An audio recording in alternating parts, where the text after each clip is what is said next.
this is me essentially giving your props again and giving your flowers, but what I want to know now, as we kind of get into this here for the projects that you're working on, is that, you know, I know that you're very grateful, but I'm also curious about like how things have looked for you in terms of the momentum you're getting, and if you're looking at it more in a sense of more in a happier way, where I'm not saying you weren't happy before, but I'm looking at it from a perspective like, are you much more confident that, okay, things are moving very well for me now, I can rest a little easier knowing that things are in place? Or do you still have that same kind of like, I guess, day by day, and then we'll figure it out as we go along, well, as things start to move forward here? Okay, so on the basis that obviously nothing ever quite goes to plan, Right. I'm really happy, really excited, busier than I've ever been, and absolutely have had those times where I've thought, I shouldn't do this, I should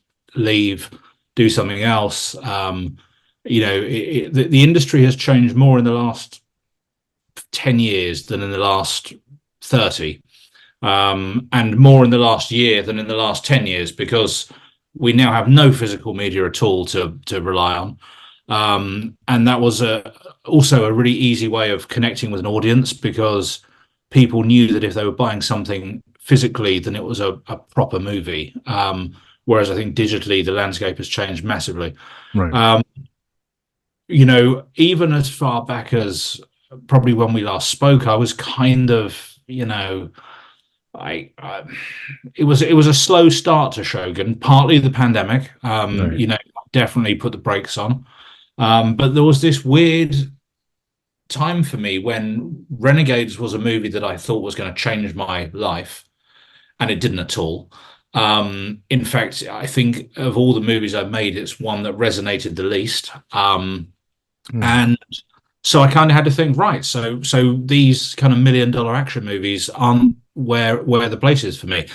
Part of that as well is coming along at the very end of them. There were far too many of those movies made in 2020 and slightly beyond. Mm. A lot of the older actors who were jobbing in for a day were exhausted, in terms of value in that short period of time. And I thought, rather than going down that route again and doing another one, let's look at what the right way to make it work is. And I've always been a big horror genre enthusiast and aficionado, and with the action stuff too. And it was just a case of finding a way to make them fit the market, rather than trying to, change the market for what I want to do. And we've done it, and we've, since we last spoke, I've made 3 movies. I'm about to start another one in 3 weeks. There's another one straight after that, and all I can see at the minute is a year of making movies, which is really exciting. They're all films that I'm really passionate about, working with great people, and I'm very grateful, and very confident. I'm gonna jump into a question that I was actually wanted to ask you, because I just posted up an episode as of this recording recently with Jonathan Dixon, and I've asked this question to um, someone else in Christy Adams, because there is the reason why I'm asking this question to you, because I'm curious about your perspective, considering how honest you've been throughout your career with regards to the various films you've worked on and so on. But I'm curious to hear your perspective now, considering how things are going for you. But the question is basically about, because I asked Christy Adams and then Joshua Dixon with regards about how, oh, I'm sorry, Christy Adams, I meant to say, where she was a fan, got lucky to work on a project, on a film, and then her perspective has changed from how she used to criticize movies, working on them, understand the hard work that goes into them. And I asked her, is there a film that you hated, now you look at it with different lenses and you realize, maybe it's not as bad as I thought it was, because now that I know the hard work that goes into it, my perception changed a little bit. And then Joshua, I had asked him with regards about finding the happy medium for business and more or less the artistry. So because you happened to mention something just now, it triggered something to ask you, which was, because you've been doing this for so long, and you just talked about how Renegades you thought was going to change everything for you, didn't, and then you realized you had to find what you want to do and then get the market, find a film that fits that market, especially the way things are going right now.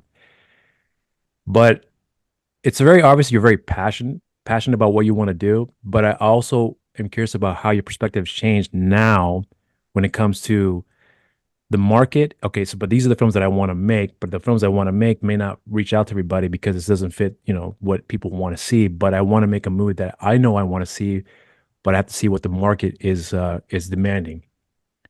So because you've also had experiences where you've worked on films that you were very proud of, and then you've worked on films that could care less for, it's a two-part question. You can answer however you want, but I'm really curious about for yourself the balance of finding what demand is out there for the market, what you want to do, and then you work on a project and you think this is not very good.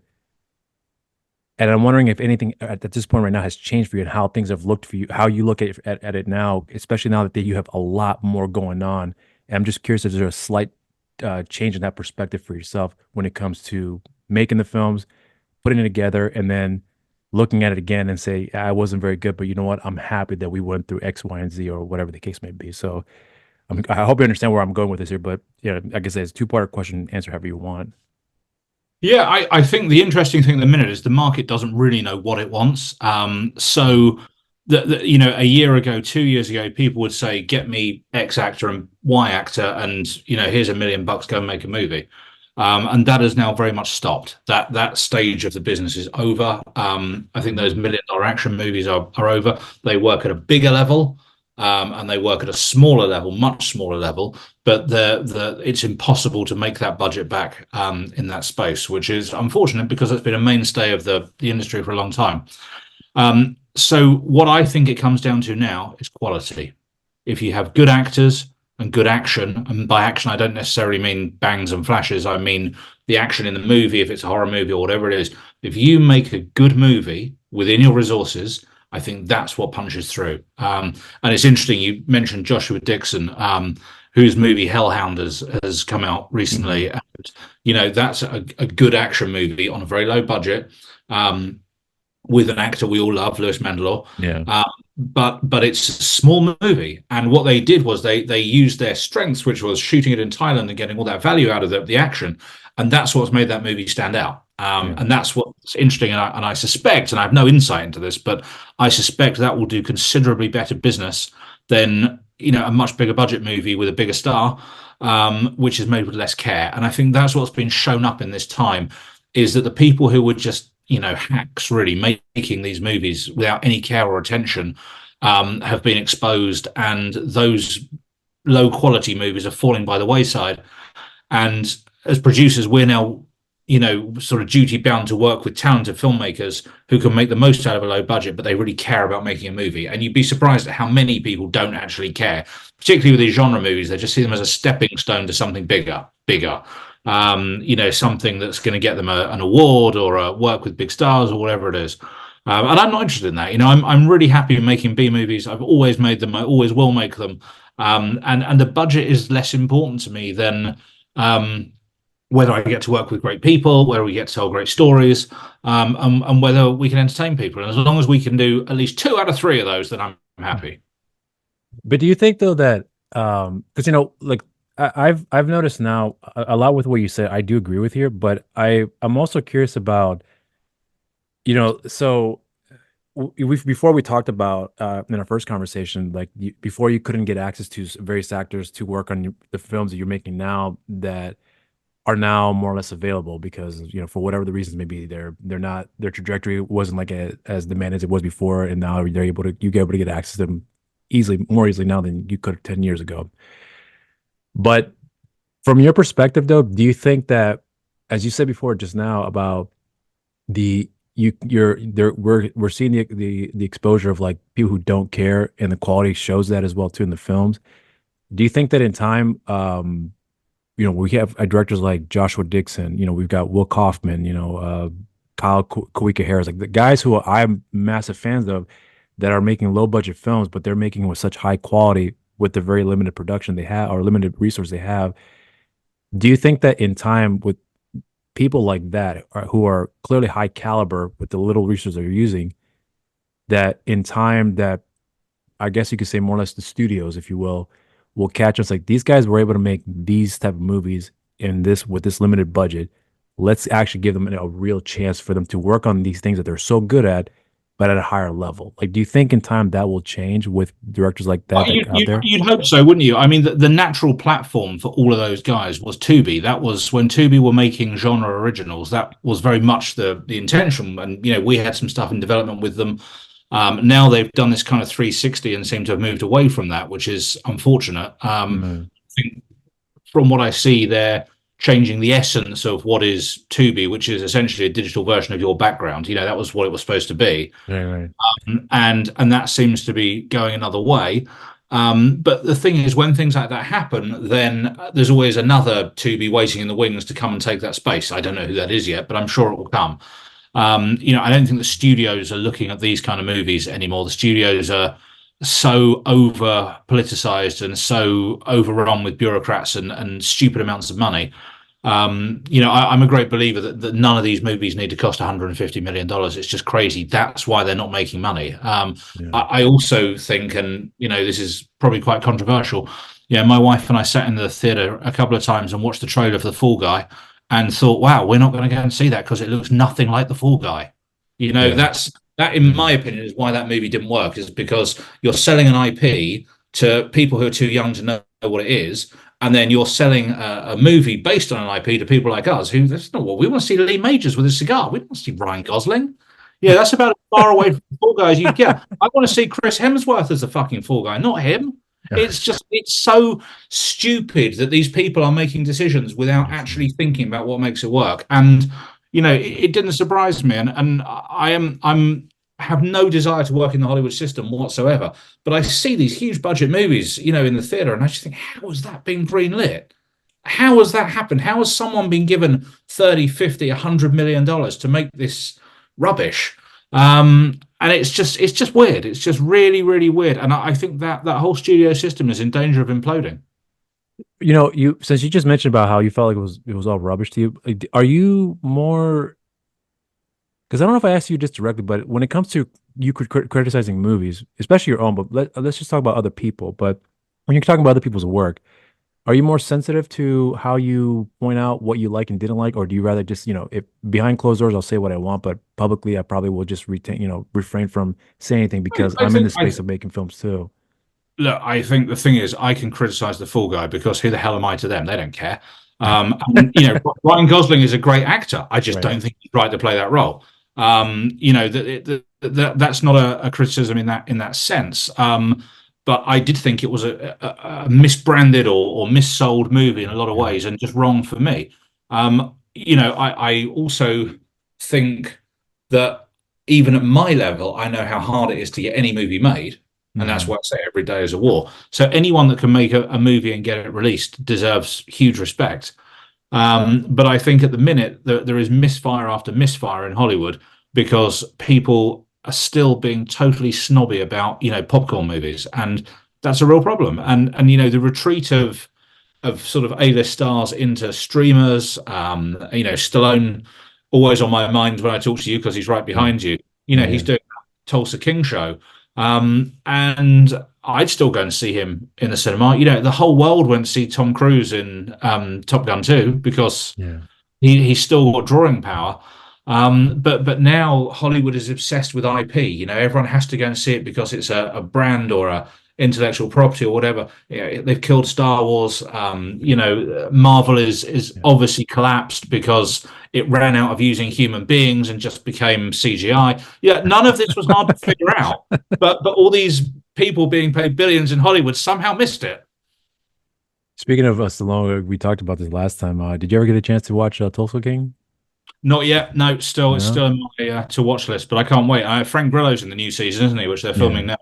Yeah, yeah. I was curious to hear what your opinion on that show is because it's one of those shows that I did not know if I would like, just not because I didn't think it was not going to be any good, but just the idea of Stallone as a mobster in more or less the Midwest actually caught me by surprise. But if you ever get a chance, I would love to hear your opinion on that because that's something that I think would be very interesting to hear your perspective on how you looked at the show with his performance. I think, like I said, Stallone is like we've talked before about our fanaticisms of Stallone, but um, like he's an example of somebody that I think is the epitome of what the Hollywood roller coaster is like. You have these massive high points, and then you have these massive low points, and then you see the consistency these guys are putting in the work. And some of the, I remember he did a movie, what was it called? Back Traces, which was a with a film that he did with Matthew Modine.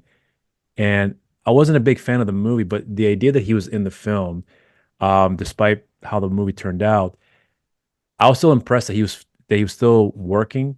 And then after that, he started getting a bit of more of a trajectory where started getting bigger roles and bigger pictures, like with the Marvel and DC or Warner Bros. Rather. Um, so like I guess the reason I was starting off with that here to get into the next my next segment here with you is that it's uh it's interesting for me to hear you share this stuff because from someone who just from a fan standpoint, I'm actually curious about how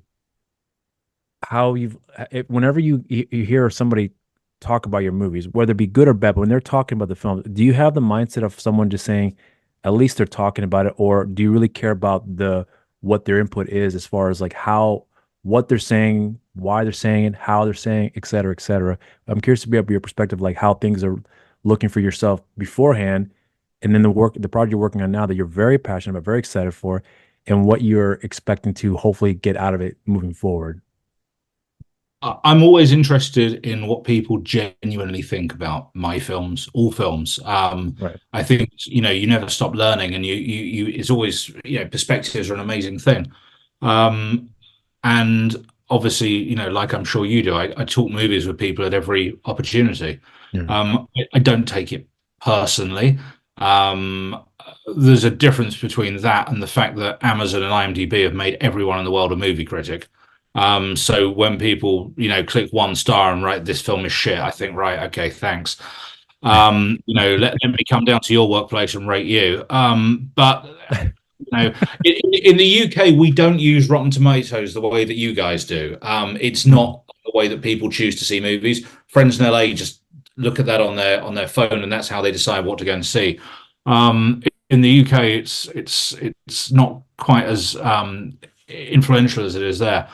I think you have to take criticism, and at the end of the day, I'm not making movies to change the world. So my Right. question is, did my movie entertain you? If it didn't, then I'm sorry. If it did, great. Tell me what you liked, and we'll use that again in the next one. It's that was one of the things that was really interesting for me about the whole Renegades experience is that it started out as We Still Kill the Old Way 3. Essentially, that's where it came from. Mm. And it became a standalone piece, but it didn't resonate the way that We Still Kill the Old Way did at all. I mean, literally, 3 weeks ago, my wife and I were in a meeting with some people, and the guy went, "You made that film with Ian Ogilvy as the gangster. It was great." I said, "Yeah, thanks. That's terrific." Renegades. He went, "No, no, no. We Still Kill the Old Way." Oh, right. Okay. Yeah. Yeah. That one. So it's interesting. Yeah, I know, right? I've got to stop making all of these movies with Ian Ogilvy as the gangster. But it was interesting how that resonated. And different people have different responses to movies. Right. We made this movie Nemesis. It was very, very Marmite, which is a expression we have here for people either love it or hate it. And some people really dislike the tone of it and weren't expecting it to be kind of dark and sort of negative. But it was trying something different. Truth be told, I think that's probably a better film than Renegades in some ways. I think Um, you're right. Yeah, I agree with you on that. a less generic movie, a more interesting movie for Yeah, sure. I think you're right on that. Yeah. It's interesting to always interesting. So I can enjoy a movie totally without it being brilliant. I can enjoy a bad movie as well. Yeah. Uh, I know that's quite unusual, and I don't. The only time I resent it is if I go to the theater and I see a bad movie. That always pisses me off because it's the time commitment, and it's the fact that you just don't really have that opportunity to turn off. I mean, I wouldn't. I can't remember walking out of a movie, certainly not in the last 10 years. And I wouldn't do that. I mean, we came pretty close with the first Omen. I thought that was really well. Really? I heard Yeah, great things about that movie. You didn't like it at all? no, not at all. That What? was terrible. And I'm a big fan of the original four even, and the TV series Damien, which I thought was terrific. I thought that was fucking awful. I Really? really, really thought it was slow and boring. and I thought it was incredibly arrogant in that it rewrote the entire sort of mythos of the series Interesting. to make a sort of political point. So no, I wasn't a fan of that, but we suffered it through till the end. So speaking of films, this movie that you happen to watch, I'm assuming that you were expecting to like, considering, the. I'm assuming you heard the word of mouth beforehand that it was a Yeah. pretty well good Yeah, movie. really positive. I couldn't wait. I was really excited. I thought the first trailer was terrible. I thought the second trailer was really good. Uh, Thought this is great. Let's go and see this. And I mean, literally, the first two Omen movies are two of my favorite horror movies of all time. I think Omen 3 is really good. I think Omen 4 is, for a TV movie or whatever it was, is interesting. And like I said, the series I thought was terrific. I thought that was really, really good. Bradley James was great as Damien. They really got the sort of vibe for it. And this, like, is it a comedy? Is it a like what is it? It's just dreadful, dreadful. You haven't seen it, so I can't talk to you about no, sort no, of no. scene. That's fine. But there's a scene at the beginning where Charles Dance has a cameo for about a minute, and it rips off a scene from the original Omen movie. Yeah, yeah, It doesn't do it as well. yeah. And it's a special effects scene, and you just think, how can you not do that? Was in 1975, and this is 2024, and it's not as impactful or well realized or anything. No, I thought that was a real missed opportunity. And again, I totally see why it didn't work at the box office. That's another one of those movies where you look on Twitter, everyone's going, "I can't believe it didn't work. It was such a great movie." No, it sucked. Are you were you a fan of like the sequels when it came to like Halloween and The Exorcist? Did you check any of those Yeah, films out? yeah, of course. So I mean, Halloween. I thought the first two were great. I thought the third one, obviously, the third one's nothing to do with the series, but Right. as But it a was a kid, good one, I think. it was a good one. Yeah, it Yeah, was. yeah. And as a kid, four and five were the kind of video store favorites, so I saw them the most, I guess. And I also quite like six. I know it's terrible, but it was when you're. I guess I was 11 when that came out, probably having different critical faculties. But I love the Nightmare on Elm Street sequels. I mean, Yeah. Dream Warriors and the fourth one are terrific. And Mhm. I grew up on all of those, so I love horror sequels. I'm totally the audience for that. Give me more IP busting horror sequels, but not if they suck like that did. What about for the like the Blumhouse sequels when it came to the Halloween property and as well as the Exorcist? Did you check those out, see and have opinions on So those? I saw their Halloween remake. And I didn't like that either. Which one with Rob Zombie? No, not that one. I thought that was quite good. No, the Yeah. most recent one. Oh, so Uh, you're talking about the sequel to the yeah, original? yeah, Yeah, yeah, yeah, yeah, yeah. yeah. I mean, I didn't think it was scary. Um, I think those movies miss not having a Loomis type in them. Even when it was Malcolm McDowell, that was a Rob Zombie one, right? The Rob Zombie was Malcolm McDowell, and Yeah, even I and, think in and the 2018 one, they did have like a luminesce type of character who was kind of deranged that yeah, I yeah, yeah. thought But he was wasn't. horrible. Yeah, it was horrible, and it wasn't the same character. That No, that story needs a Van Helsing Loomis type character I to agree. sort of Yeah, anchor it all dramatically. yeah. No, it didn't do it for me, unfortunately. I wish it had, and that's everything I've said makes me sound like I'm not a fan of modern horror, and I really am. I mean, the scariest movie I've ever seen was The Babadook. I thought that was absolutely That was a good one. Yeah, horrifyingly terrifying. yeah. But these IP reliant ones, I just think they're so disappointing. Did you see the Exorcist one? Exorcist Believer? Have you seen that I one? haven't yet. I haven't yet seen that one, and that I'm looks. You I'm seen it? hesitant. No, I'm very Yeah, I very know. hesitant I about that know. one. I'm not sure if I'm because I heard mostly horrible things about it. I've watched clips online and it just didn't sell it for me. And then I mean I don't mind getting into the controversy out of it, but like the whole idea of like the various religions porn coming together to overcome this evil. Like I mean, I'm not a religious person, but I grew up in a religious with a religious family, and the concept of that for some reason just did not click for me. And the way they was supposed to be played out, like leading into the upcoming sequel, which apparently they've gotten Mike Flanagan. I'm sure. Are you familiar with who he is? Yeah, yeah. So I'm a massive fan of his work. So now Mm. they've got him to do the sequels. I'm all in now.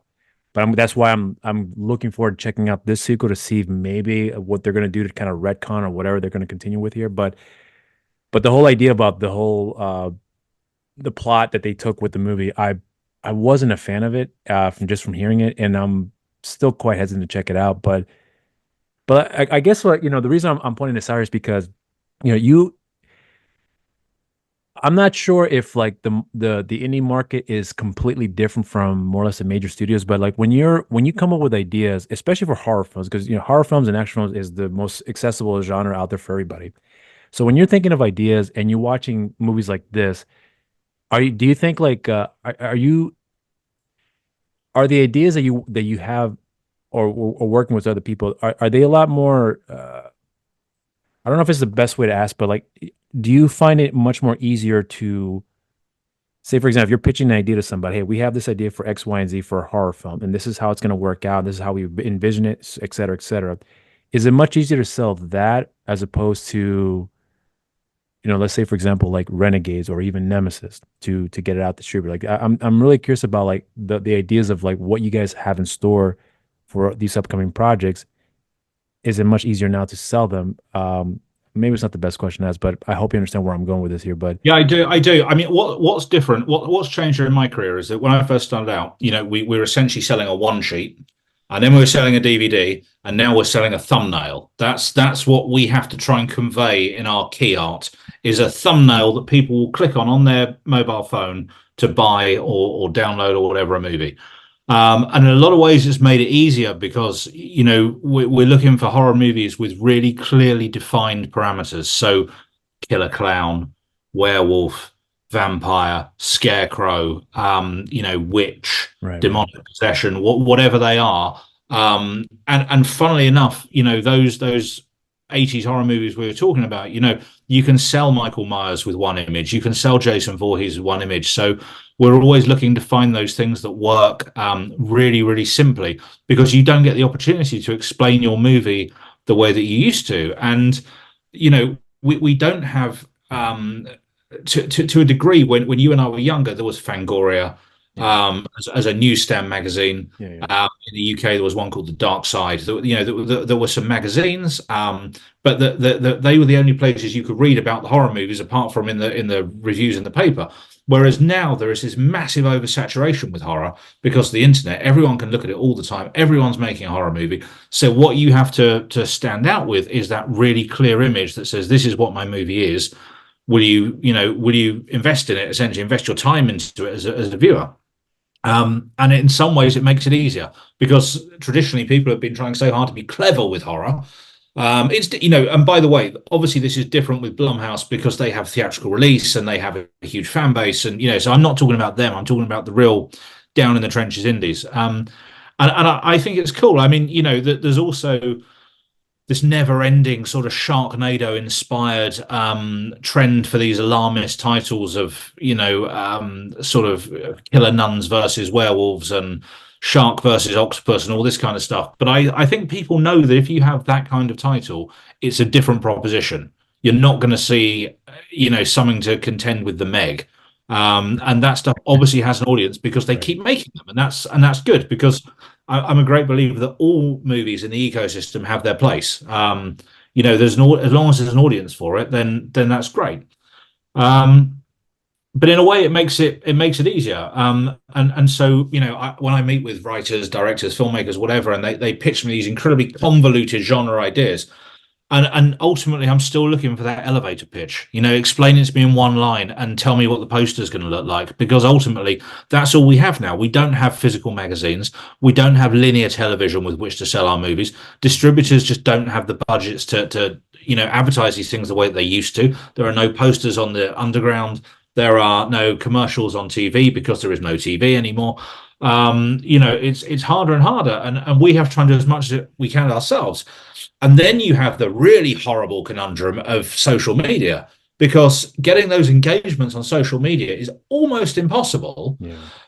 But there's the false economy of people buying likes and buying followers and buying everything so it looks good, but it translates into nothing. So, when particularly actors come and they've got 1 million followers, but they've actually only got 3 likes on each post, we see through it really quickly. Or I Yeah. see through it really quickly. Yeah, yeah, same here. And that's something that we have to get on from is this idea that social media actually has a dollar value because it doesn't. It's a bit of window dressing, really.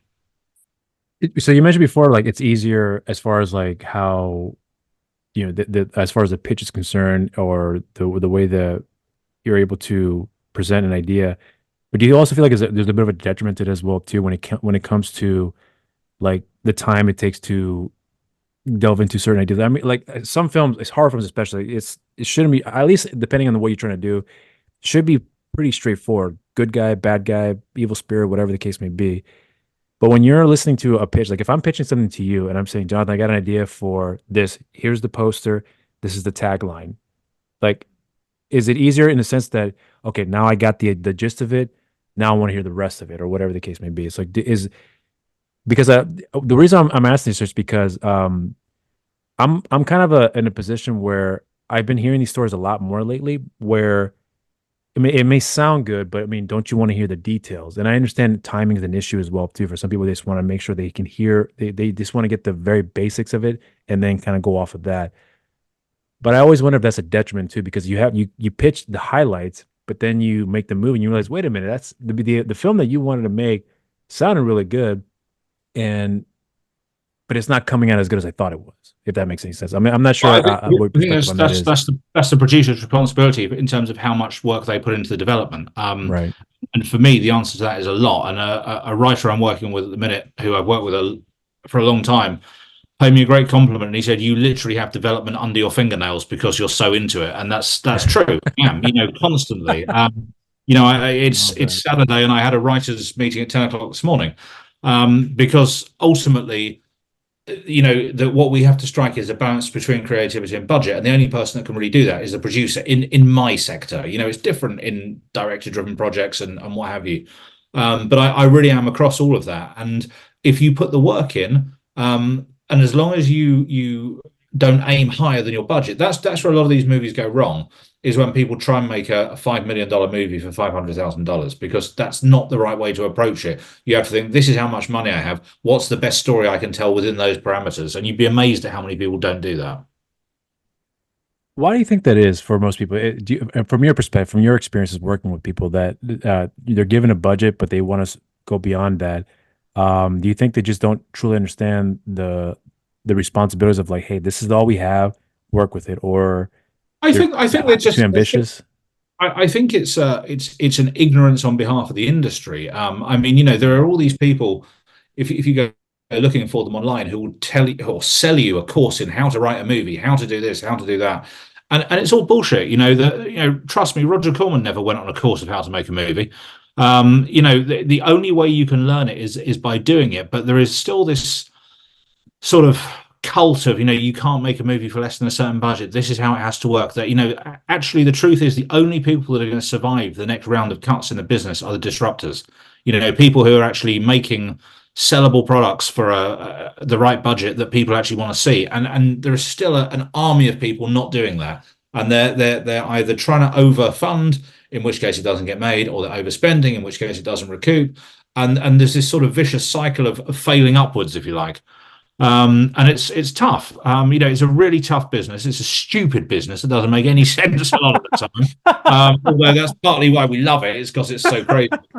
Wow.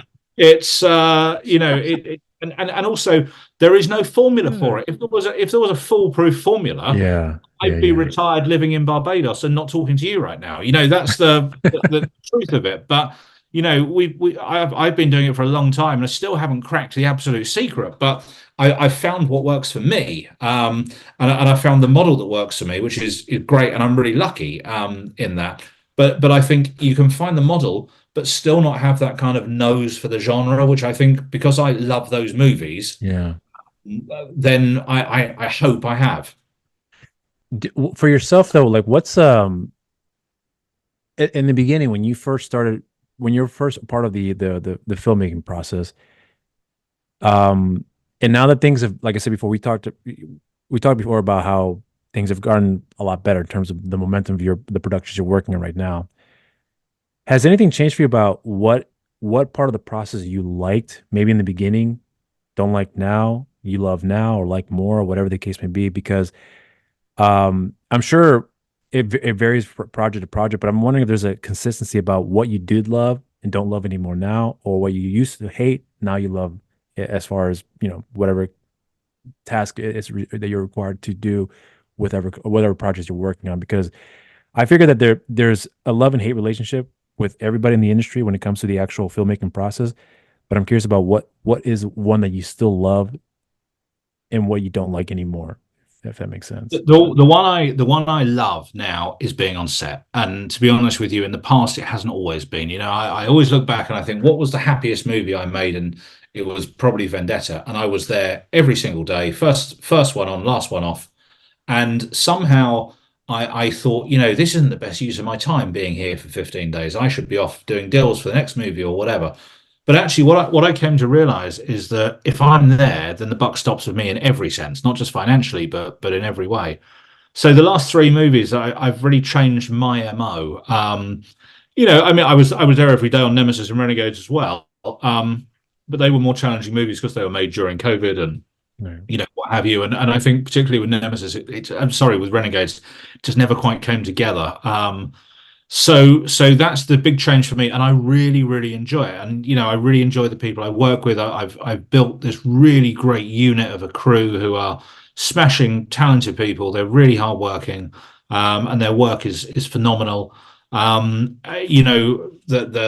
movie we're making at the minute, Nightfall, the spy movie. I've known the director for 20 years. We've never done anything together before, but we're really, really getting on and working. He's hyper intelligent, which is great.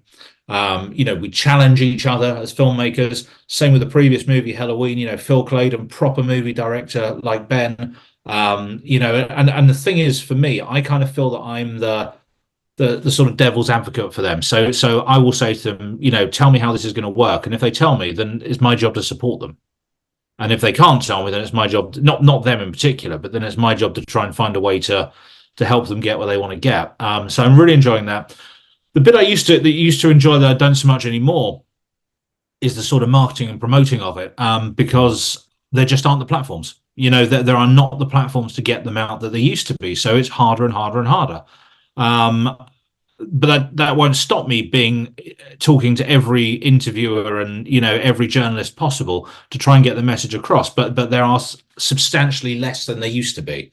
And I've noticed that, and there are these kind of micro reviews on Twitter now, and also people do a lot of video content, which they sort of people are reluctant. Actors particularly are reluctant to engage in some of that stuff, because they feel like they're going to get blindsided by some silly question or whatever it is. Yeah. Not everyone's trustworthy like you are. There are people that will ask stupid questions just to try and get a soundbite out of it, and that's difficult. And I've noticed in my career that the premieres have got smaller and smaller and smaller, from 2 screens in Leicester Square down to someone's garage with a projector in. So that's this lack of distribution money that's out there is also somewhat frustrating. But it's great, and the one thing I can genuinely say is that I enjoy it more than I ever have. And there are a lot of reasons for that, but at the minute it's great. It's really, really good. I think I've got 2 top tier for me movies under my belt at the minute, going into another 2 that I'm really excited about immediately.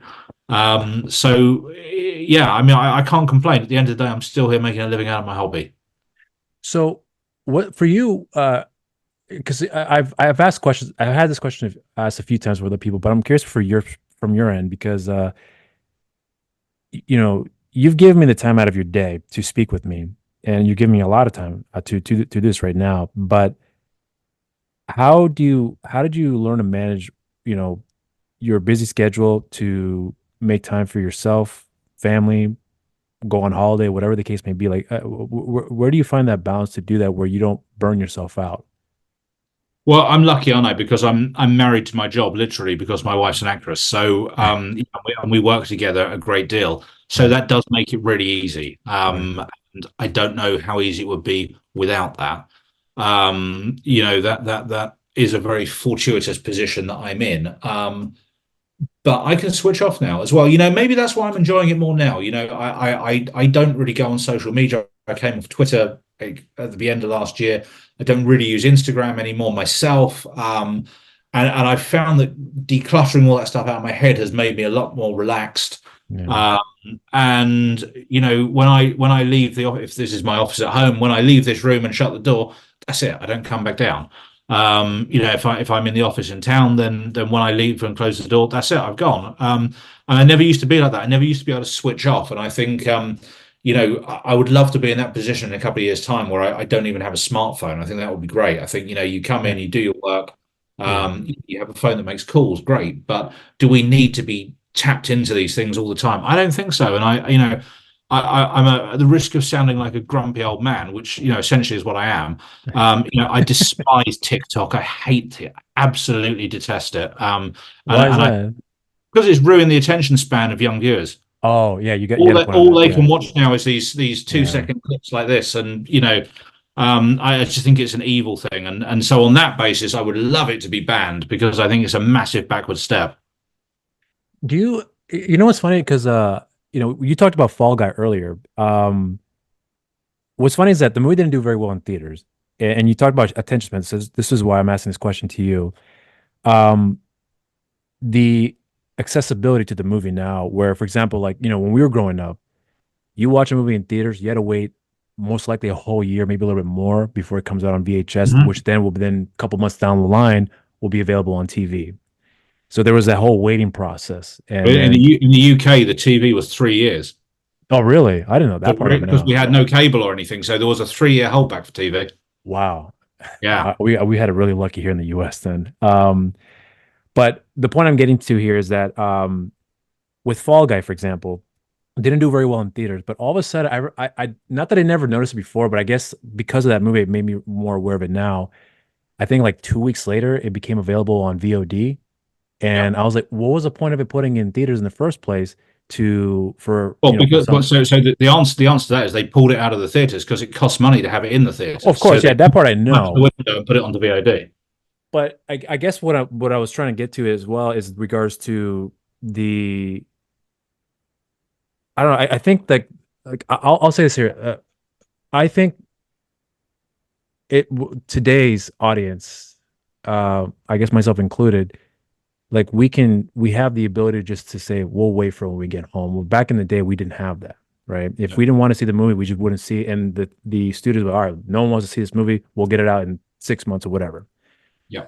But that being said, though, do you think that cycle is either a good or bad thing? Not because of because indie films, some are lucky enough to get a theatrical release, but just due to the fact that if someone didn't see it in theaters, 2 weeks later they can watch it at home, despite the fact it's still in theaters. I remember tons of movies that were in theaters, and then all of a sudden you can just buy it on VOD, and they seem like to thrive off of that, at least with some studios.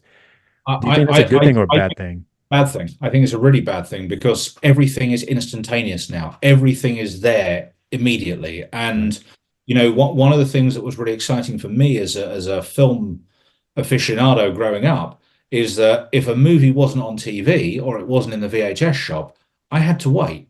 I couldn't Yeah. just see it now. Yeah. And the audiences now want everything at their fingertips immediately. And that's also, yeah, there's the theatrical window and the VOD window, but unfortunately, that's also what's fueled the rise in piracy as well. Which in the UK has decimated the business. We have one of the worst piracy rates in the world here, Yeah. and people will not wait. They won't wait, and they won't pay. And I do think that the cinema experience is too expensive particularly for families.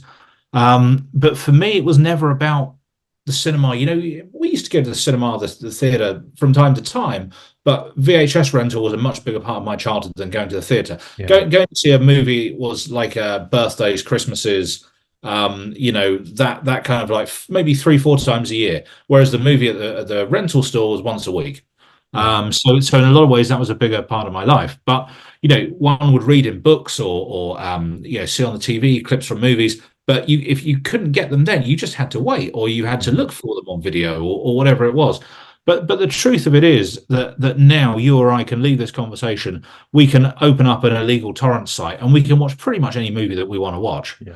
And that's a bad thing. But also, I think the only plus side I see of all of this is that the digital streamers have broken their promise that once it's here for you, digitally is there forever. And of course it's not. That was always bullshit to begin with, because rights ownership changes, things drop off platforms. But once you own a movie physically, you own it forever, genuinely, until the tape runs out. And I think that will start to push people back a little bit. I do think there is some kind of future resurgence in physical media, but it will be as a sort of deluxe collector's thing rather than as an everyday thing. I'm always amazed when I meet people who talk about DVD as in, oh, that old thing, because to me it still feels quite current. It doesn't feel, the way they talk about it as though they're talking about VHS. It's incongruous to me. But I think that the wait is a good thing, and I think the anticipation is a good thing. And I think, as human beings, we enjoy and experience more. It's the same, when you used to watch a TV series in weekly episodic amounts. It was better because you talked about it all week. You look forward to it. Now people just sit up all night and binge box sets, and it doesn't give you the same satisfaction that it used to do, Yeah. You're, we talked before about Chad Law, Brandon Slagle, those guys who grew up basically into the same stuff that we were growing up with. Yeah.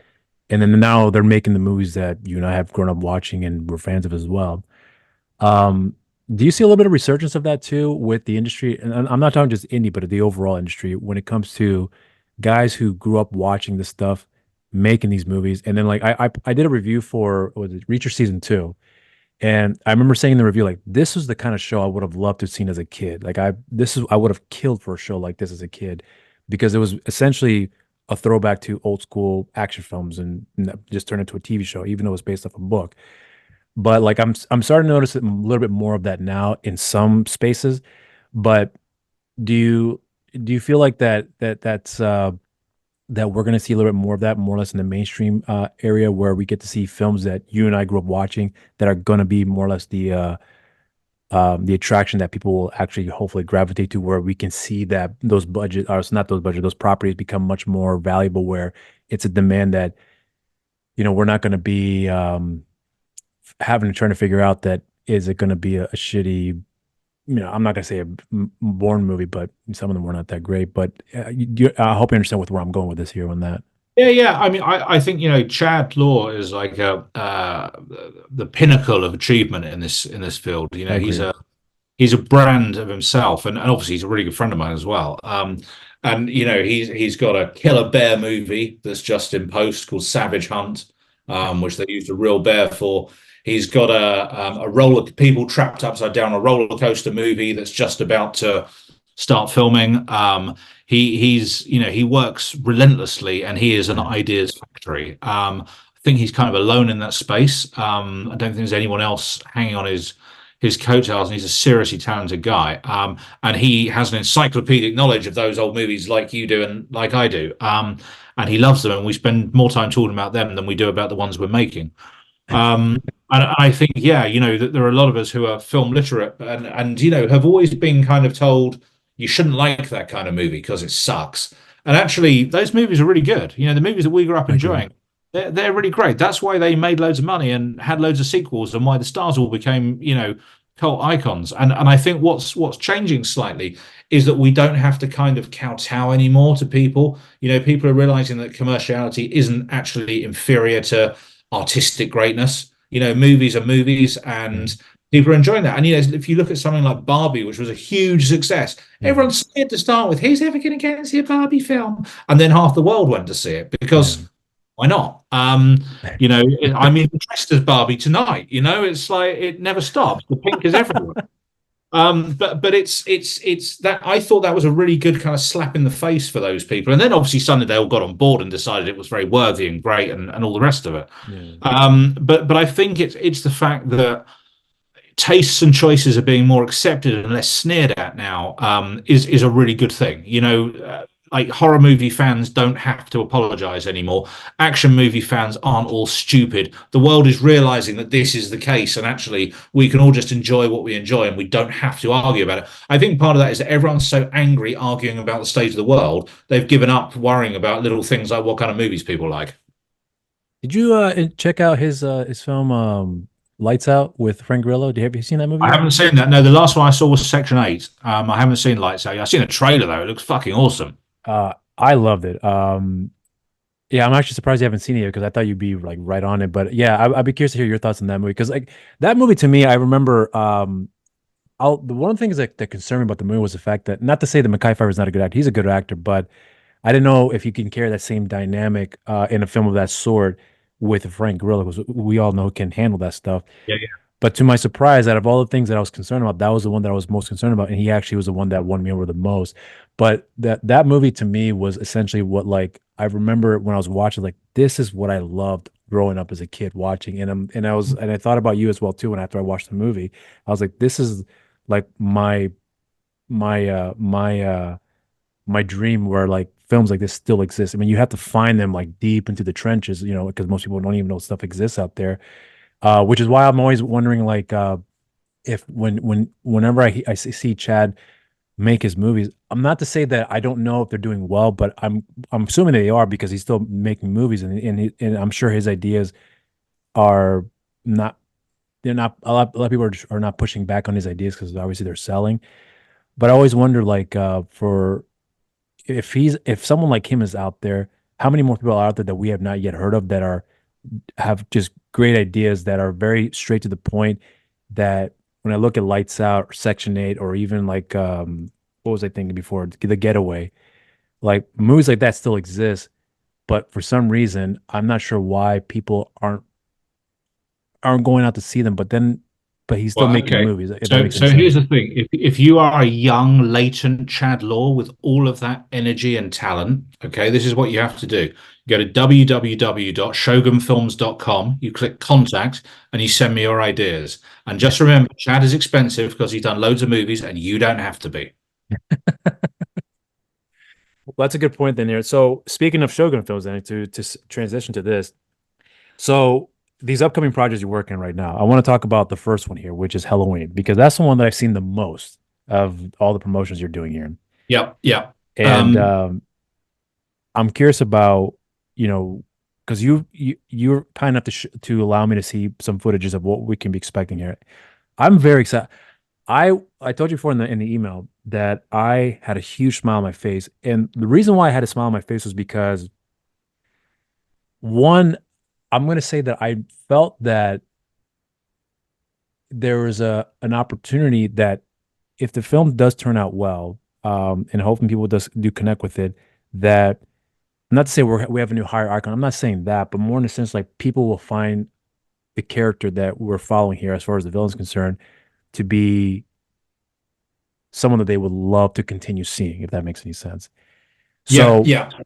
I'm wondering about your perspective on like when the idea first came about, what your initial thoughts on it were, making the film, post, and what you're anticipating from this project here once it gets released later this year. Okay, so about 18 months ago, my wife and I met Phil Claydon, the director. I've been aware of him for a long time. I saw Lesbian Vampire Killers when it came out. Terrible title, good movie, big success. Yeah, yeah.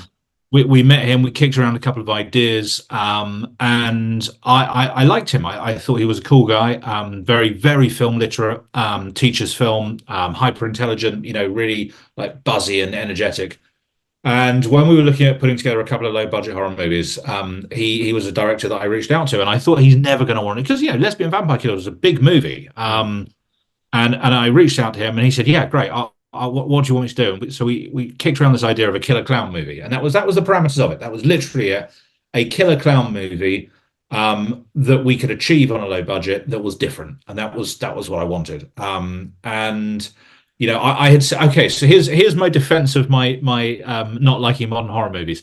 I fucking loved Terrifier 2. That was a brilliant, brilliant movie, and I totally get why it was so successful Yeah. because it was like an Elm Street sequel. It looked great, so well shot, music was great, performances were great. The guy that plays Art the Clown is brilliant, really well directed. To me, that's the movie that stands head and shoulders above all the other stuff I've seen in the last couple of years in terms of commercial genre movies. Brilliant. But we didn't want to rip that off. That's the thing, because obviously there's loads of people making Terrifier style, Yeah. and one early doors on this project, we were talking to one distributor, fucking idiot, who said, "Why don't we call it Horrifier?" I mean, shut up. Literally, just go and put your head in the oven and don't talk to me again. Stupid. So Phil came up with a story, which is basically that in the 2016 real life killer clown phenomenon, when people are seeing all these creepy clowns, Right. there is a prisoner in a basement cell in a psychiatric hospital who is organizing all of this from inside. And what he's trying to do is set up a kind of purge style rebellion of people dressed as clowns, disrupting the system and fucking up society, essentially. And his doctor and an investigative journalist are working together to try and work out what's going on and try and stop it before it all goes mad on Halloween. So that's the crux of the story. And it sounds very ambitious because there's the psychiatric hospital and there's the whole rest of the world. And the only thing I can say for Clayton is he did an amazing job of striking the balance between all that ambition and not making it like the first Purge movie, because I remember seeing that when it came out and thinking, wow, it's a really good film, but it under delivers on the promise of one night of the year all crime is legal. Yeah, I agree. Fine. And Halloween is not. It goes out into the streets. I mean, look, it's not a film with thousands of extras, but it goes out into the streets, kind of like the first Halloween. And it shows you the world to a degree and what's happening and the consequences of what happened. And he did a really, really, really terrific job on the script. Really, not an ounce of fat on it. Really lean, clever genre script. He wrote the role of Ellen, the psychiatrist, my wife, which was great. She was really happy with that. So we jumped onto that. The journalist Michael Pare, actor friend of mine, been a fan of his since Streets of Fire. For me, he is one Yellowstone away from having a Kevin Costner style renaissance, and he really deserves it because he's great. He's also the nicest and easiest guy in the world to work with. And Ronan, who plays Kane, the clown figure at the sort of heart of it, I had seen in a movie called Code of Silence, which was directed by my friend Ben Mull, who is now directing Nightfall for me. And it was an unusual movie, but Ronan absolutely stole it because he played both of the Cray twins, Ronnie and Reggie Cray, which is not an easy thing to do. It's what Tom Hardy did in Legend. And Ronan absolutely stole that movie. He was superb. So I said to Janine when we watched it, I have to get that guy in a movie. So he was totally my first choice for that role. And we shot it in October, November last year. It was a joy to shoot. It was tough, a lot of it underground in a basement, in not the nicest conditions. But Claydon was a real leader and pulled it together. It's in post. He's delivered his cut. We're just into sound and grade now. It will be ready, let's say August. It'll be out at the end of the year, hopefully maybe October. We've sold a couple of quite significant territories already. We're working with a sales company called Filmbridge who are selling it, who are best in the business. And, people are really responding to it. And we're looking at some little action figures, which are really cool. Yeah. I've been talking to a company in the States for those. Which we're going to do a making of book like we did for Nemesis. So we're going to try and do some sort of gentle merchandising that we can take to the horror conventions and the festivals and that kind of stuff, just to give it a bit of an identity, because it's that good. I really believe in it. Totally behind Claydon on his vision. So let's do what we can to get it out there. So it's so interesting. You pointed out before about the merchandising. Was that something that was thought about during the production, post? So I wanted to all come together to start down. Going down this that year, a couple of months ago, I had seen. I'm always looking for an angle. That's what you have to do as a producer: is always look for something that helps you sell your product. And I'd seen a couple of, when I was a kid, there weren't these kind of clever horror toys because it was, it was a bad thing, a horror movie. There might be the odd Nightmare on Elm Street doll, but that was it. Right. But now you walk into HMV, which is a record and DVD store here, and there's horror toys everywhere. Jason, Creature from the Black Lagoon, Freddy, everyone, and the Terrifier. And I thought, well, you know what? If they can make a little figure out of the Terrifier, we can make some out of this. So we're doing it. It's happening at the minute. We've just had the designs through, so we're pushing forward with those. So come October, they'll be available online and in certain stores and wherever you can buy cult merchandise, basically. So It's very obvious because you express a lot of excitement for this movie in the email as well too. But I'm in hearing it from in this conversation. So when you first saw the initial cut, the first cut, um, did is that when you realized, okay, we have something, or did you realize No, that no, before? on set on the first day. Okay, On the okay, first day, you could tell. Yeah, and you kind of can. You can tell on set. You don't have to wait to see a cut. really, The okay. three lead performances are all really, really, really strong. And James Westlake, the DOP, who I've done three movies with now, he's a brilliant, brilliant lighting technician. Mm. And we had a great space, thankfully, to shoot it in, almost like a studio to shoot it in. So that was great. But no, I could see. And also the other thing I do all the time is I'm always looking at the stills. As the stills are being shot, I'm looking at them because that's ultimately what you are all going to see first. Right, right. So if they're good and they sell it, then that's a good start. And that was very encouraging. So yeah, I knew it was something special. It was funny because we had this stupid distributor who initially was circling around and wanted to take it for the world and all this kind of and the guy who's runs the company came down to the set. We never signed anything, and I sort of showed him around, and he was just completely disinterested in the whole thing. Didn't want a picture with a cast or anything like that. Mm. And it was almost like he was thinking, "Oh, it's just another Killer Clown movie." Because the thing about a lot of these distributors is they don't actually care about the movies at all. They don't Yeah, even watch them sometimes. yeah, yeah. I just thought, you know what, we can do better than this. And suddenly we sent some stills out to people, and everyone went, "Oh my God, this looks amazing! What do you want? Let's do a deal now." And it just goes to show that people get very complacent and aren't interested in that word. I keep coming back to that word quality. That's what we're trying to do is make the quality as high as it possibly can be. And if we can't breach that quality threshold, there's no point in doing it. So, are you?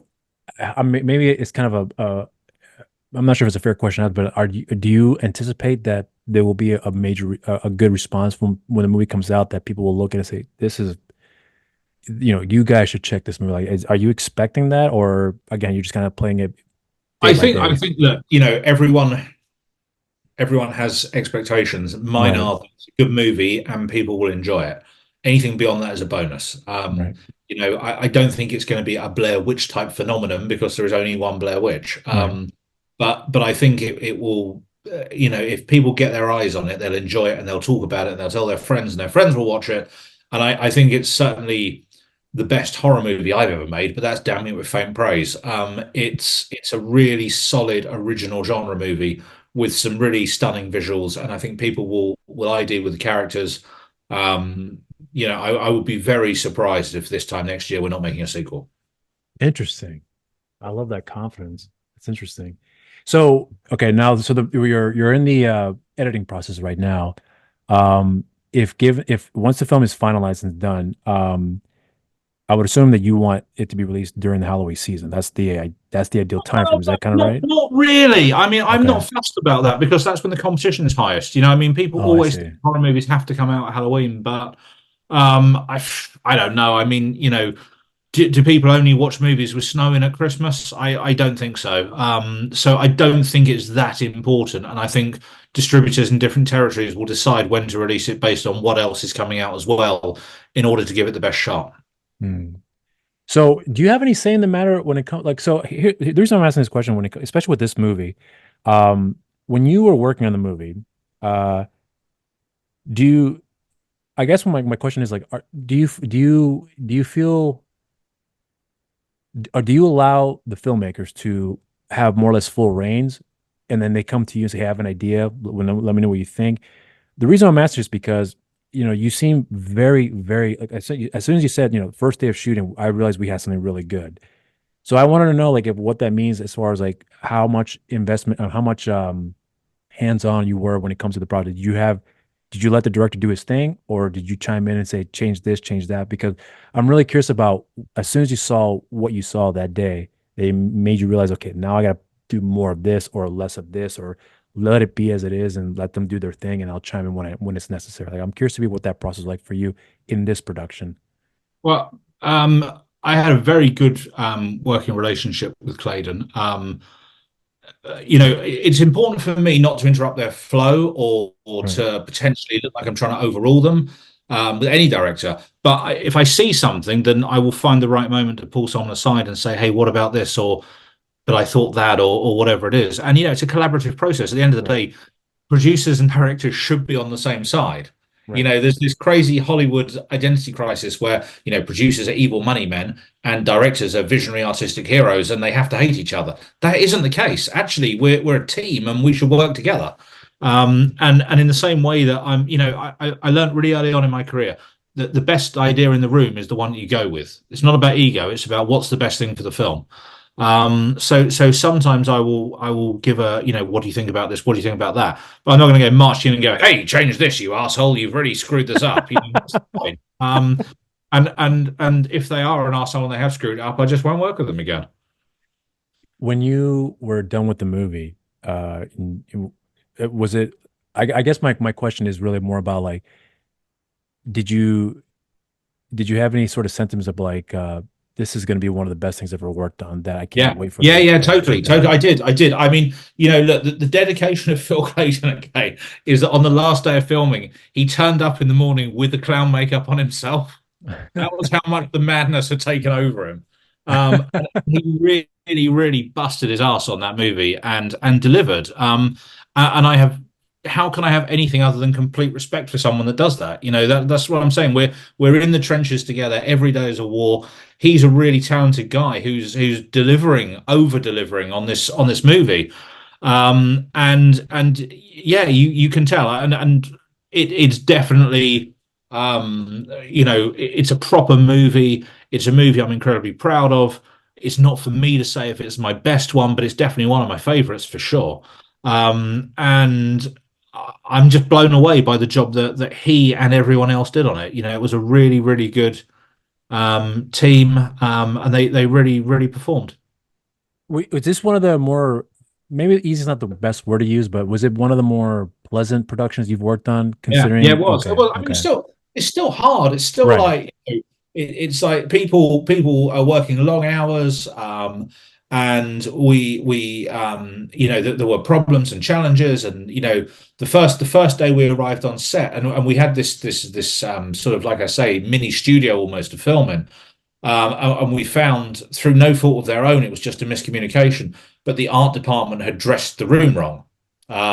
So we had to literally shoot a different day to what we were expecting to shoot. And he took that really well, and like I say, Phil is going from doing Lesbian Vampire Killers, which is a big, big movie with James Corden and all these, big stars at the time, very trendy, to coming, and rolling his sleeves up and doing this film in a basement with some rats, and having Domino's Pizza as the character. And he was great, and they were all great, and they worked really hard. Michael Prey was such a trooper. I mean, obviously he was in Renegades, but I never met him when he did that because he filmed his bit in LA.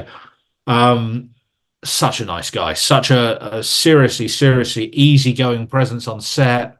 Everyone gets on with him, and the thing for me is I talk to him about this a lot.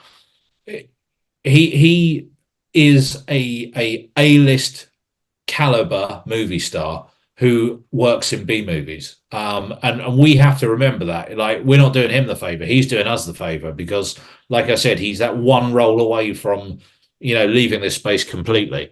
And he was great. Janine was great. She's always great, obviously, but she was playing something really different. Normally she plays these tougher characters, and she's playing a doctor in this with some vulnerability. And her and Prey as well. The other thing, her and Prey have great chemistry. They really click on screen.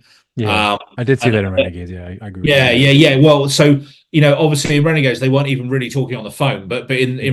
in real life, as it were, they really, really do. They work really well, and Ronan, the same. He just has this intenseness, this real kind of like scary intenseness, and it was palpable in situ as well. It's not just on screen. He's got this huge energy, and he just sort of like appear behind me sometimes in his orange boiler suit with the clown makeup, and I'm like, oh, hi, Ronan. But he sort of became the character. I'm not saying he went method, but he became that character, and Right. he was terrific. Really, really good. So yeah, I mean, I knew I was onto something special with that, and I think it's going to translate. So you mentioned before that you'd be surprised that if you're not shooting a sequel by next year. So were there already ideas brewing during the production about, hey, this is gonna. Not during the production, but Clay and I have kicked a few things backwards and forwards since. I Okay, mean, I don't think it's worth committing time to it until we see. But right. yeah, it would be easy to put together. And he wrote this very quickly, so let's cross our fingers. But we do have a very busy slate, so Of course. we'll see where it fits in. But yeah, I'd love to do another one. Be great. So moving on to then Nightfall then because I commented on social media too with one of the posts you guys had made where the first thing I noticed for me apart from the still image obviously but it's just the cinematography of how the movie may look it's going to look. So it's still in production right now, you said, right? You guys are still working on it as of this recording, right?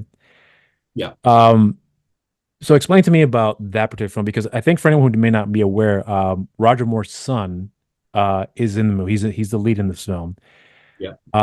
I know you do have a relationship with the Moore family Mhm. in various capacities here, but I was curious about uh, getting him on board to work on the project. Was it an easy sell for you to say, hey, this is the idea, we think you're fit for it, and he's like, yes, absolutely, or was it more like, you know, here's an idea for several projects, which one are you the most interested in? I'm curious to be what it Oh, would took to get him on board. so going all the way back, Roger was a favorite actor of mine growing up. Mhm. I worked with him a couple of times. I recorded the DVD commentaries for The Man Who Haunted Himself and The Wild Geese with him, Right. uh, and kind of forced The Man Who Haunted Himself, which is a great movie, kind of over the line onto a DVD release because it was quite an obscure movie back in the day. And I try and I became friends with Geoffrey through that, and Deborah, his sister, who was in a couple of my movies. But Geoffrey and I became great friends. I mean, he's one of my really, really, really close friends. I love him to death. He's a really like life enhancing person.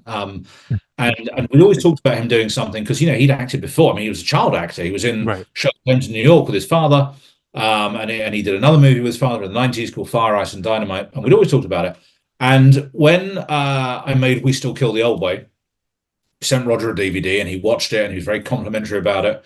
I think he thought it was a bit too violent, but he enjoyed it. He's 80 something then. Right. And we actually wrote the role in the sequel, We Still the Old Way, which Julian Glover played for Roger, just on the off chance. And I convinced the distributor that it'd be worth spending slightly more money to get the greatest British movie star of all time to do a cameo in the movie, and they kind of agreed. So we sent him the script over, and he gave me the best turn down ever. So the problem is, if I do one of your movies, everyone will think I need the money, and I'll argue with that, can I? So it didn't happen in the end, Oh, but he God gave me a bless him. great anecdote.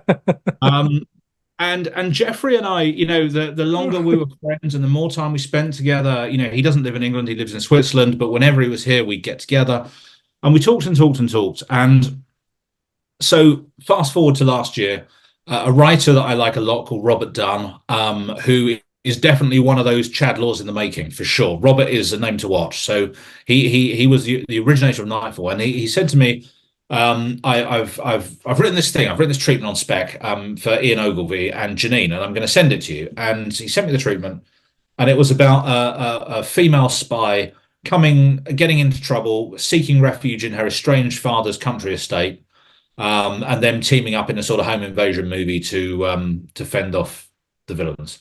Right. It was written in a kind of tongue-in-cheek style.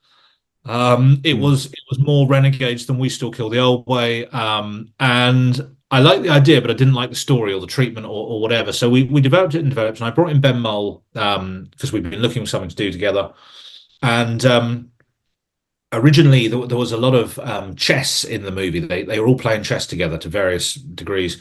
And Ian's character was called Charles Knight, and Janine's character was called Ros Knight, and there were lots of jokes about taking the knight off the board and all this kind of stuff.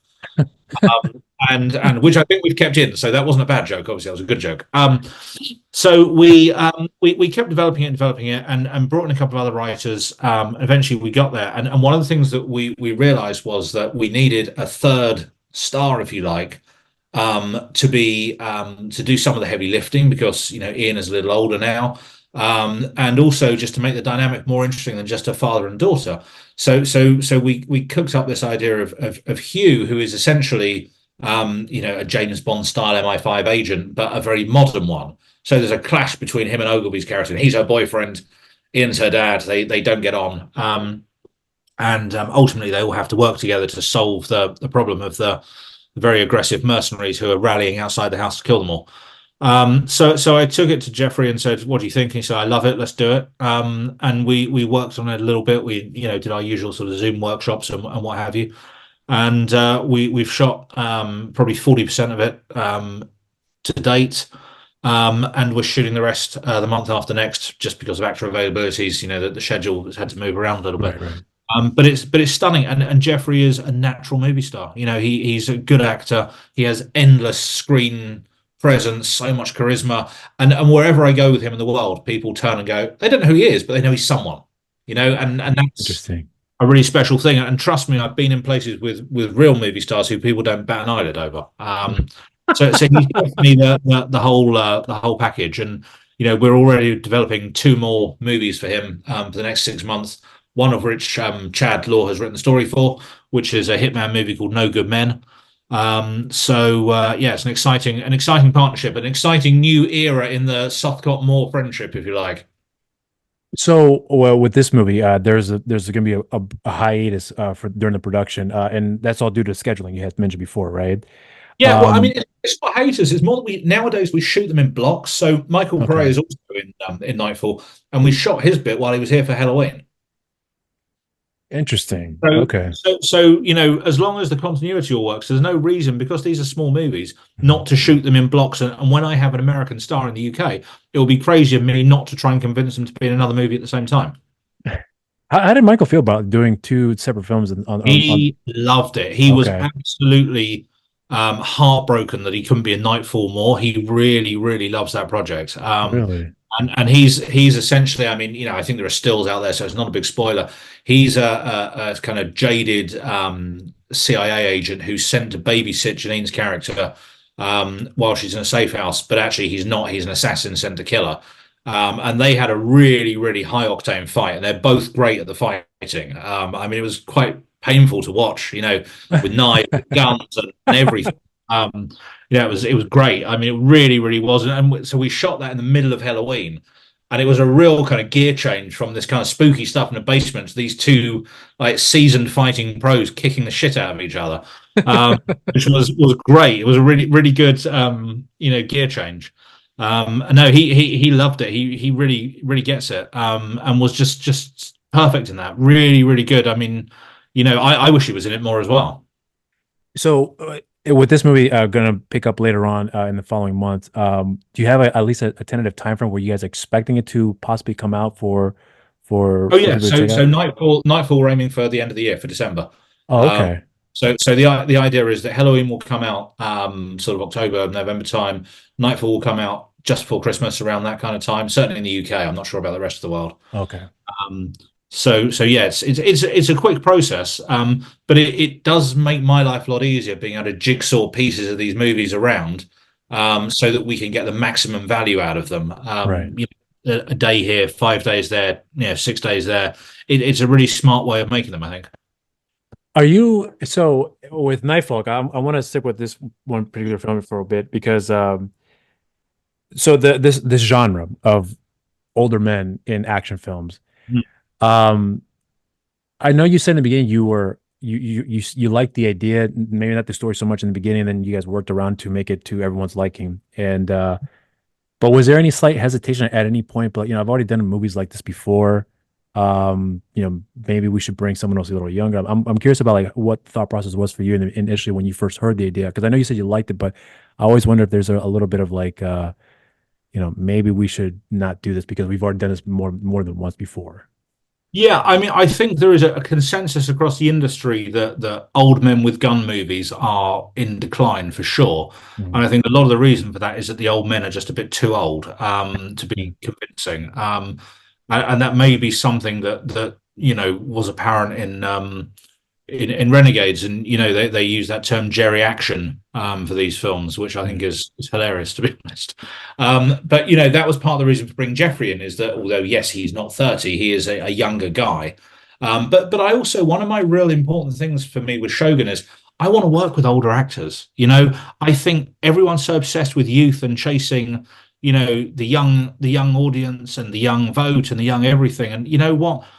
I can't work with older actors forever, because eventually I'm going to catch them up and I'll be older than them. But while I have the opportunity to create work for older actors, then I absolutely will. And especially older actresses as well, because they really suffer. And I'm not going to be having them doing kung fu, but I think where we can put those roles in the movies, then we have a, not an obligation, but a choice to do so, which we like.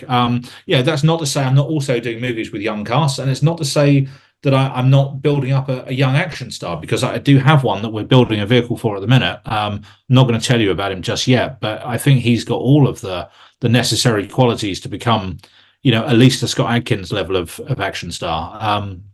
So I'm always looking, but I'm sort of trying to balance it all out and make it work for everyone. But I didn't want to do a home invasion version of Renegades. That certainly wasn't something that was appealing to me. I think that would have been terrible. When you talk about action movies, you've had experience with making quite a few of those, but now that you mentioned just now about you're looking at somebody that has the potential of being more or less kind of like Scott Adkins level type of action star, if you will. What's the difference now when it comes to when you're looking at this said actor that you talked about just now, like we can do this with him.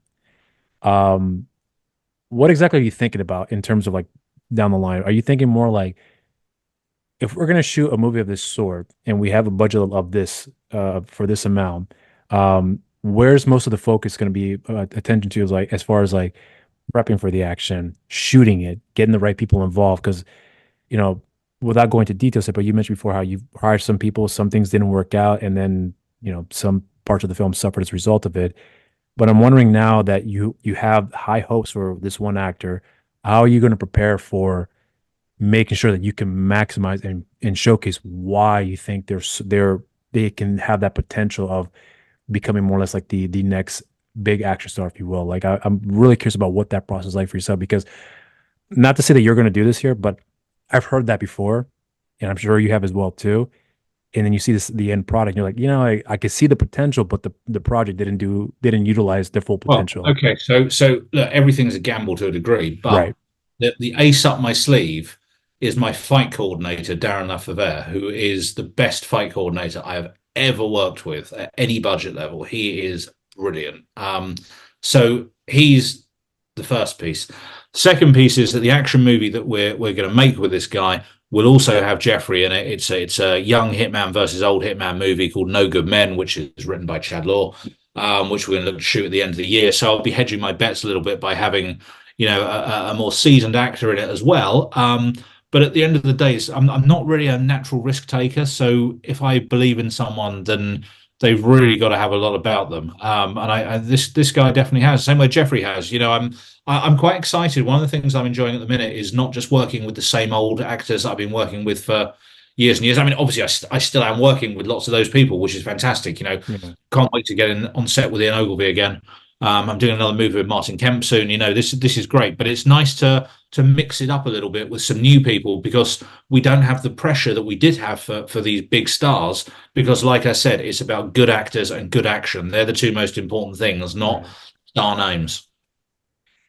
Do you are you more optimistic now moving forward with the amount of stuff that you guys are working on? Like when I'm talking about the optimism, I'm because you mentioned me before, you have several projects coming down the pipeline here, some you're shooting for next year as well too. But are you more optimistic now the way things are looking for you as far as Shogun Films is concerned?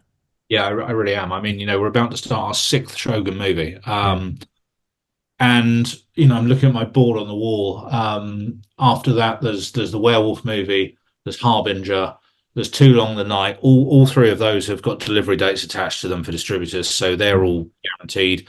And there's at least another six into the next summer, which are going to take us there.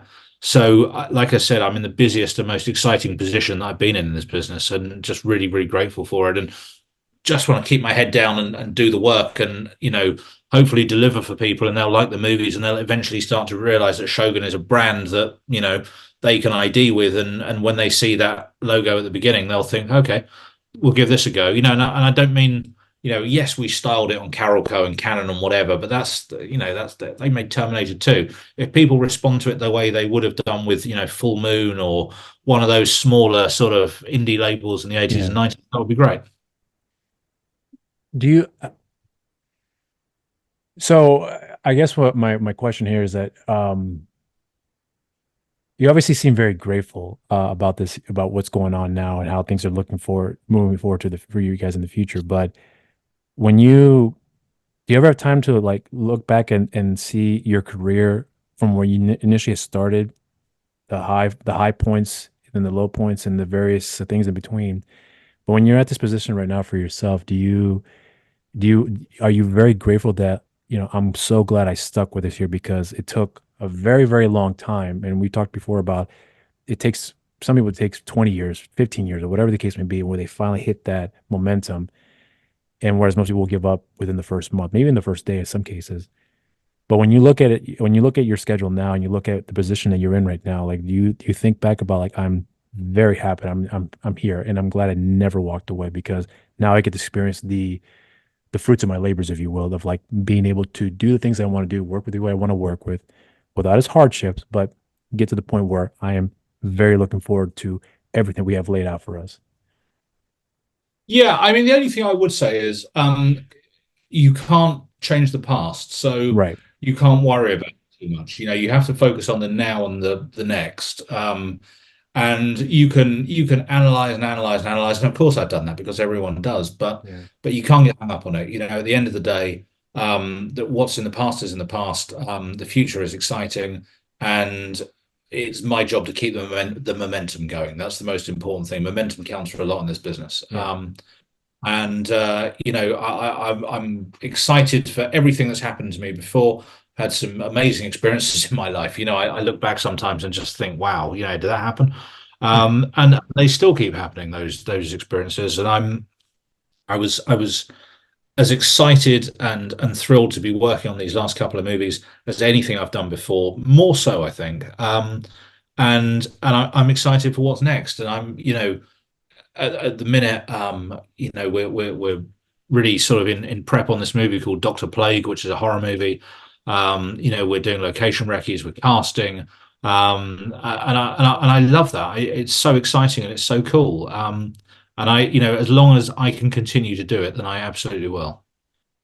What's one of the biggest satisfaction you get when it comes to the filmmaking process? Like when I'm talking about satisfaction, I'm referring to more like I guess the feeling of like this is why I do what I do. Like where do you get that sense of satisfaction where when you're working on a project that makes you realize like this is why I do it. When the check comes from the distributor. I love that Um, answer. I mean, that's always a pretty good one.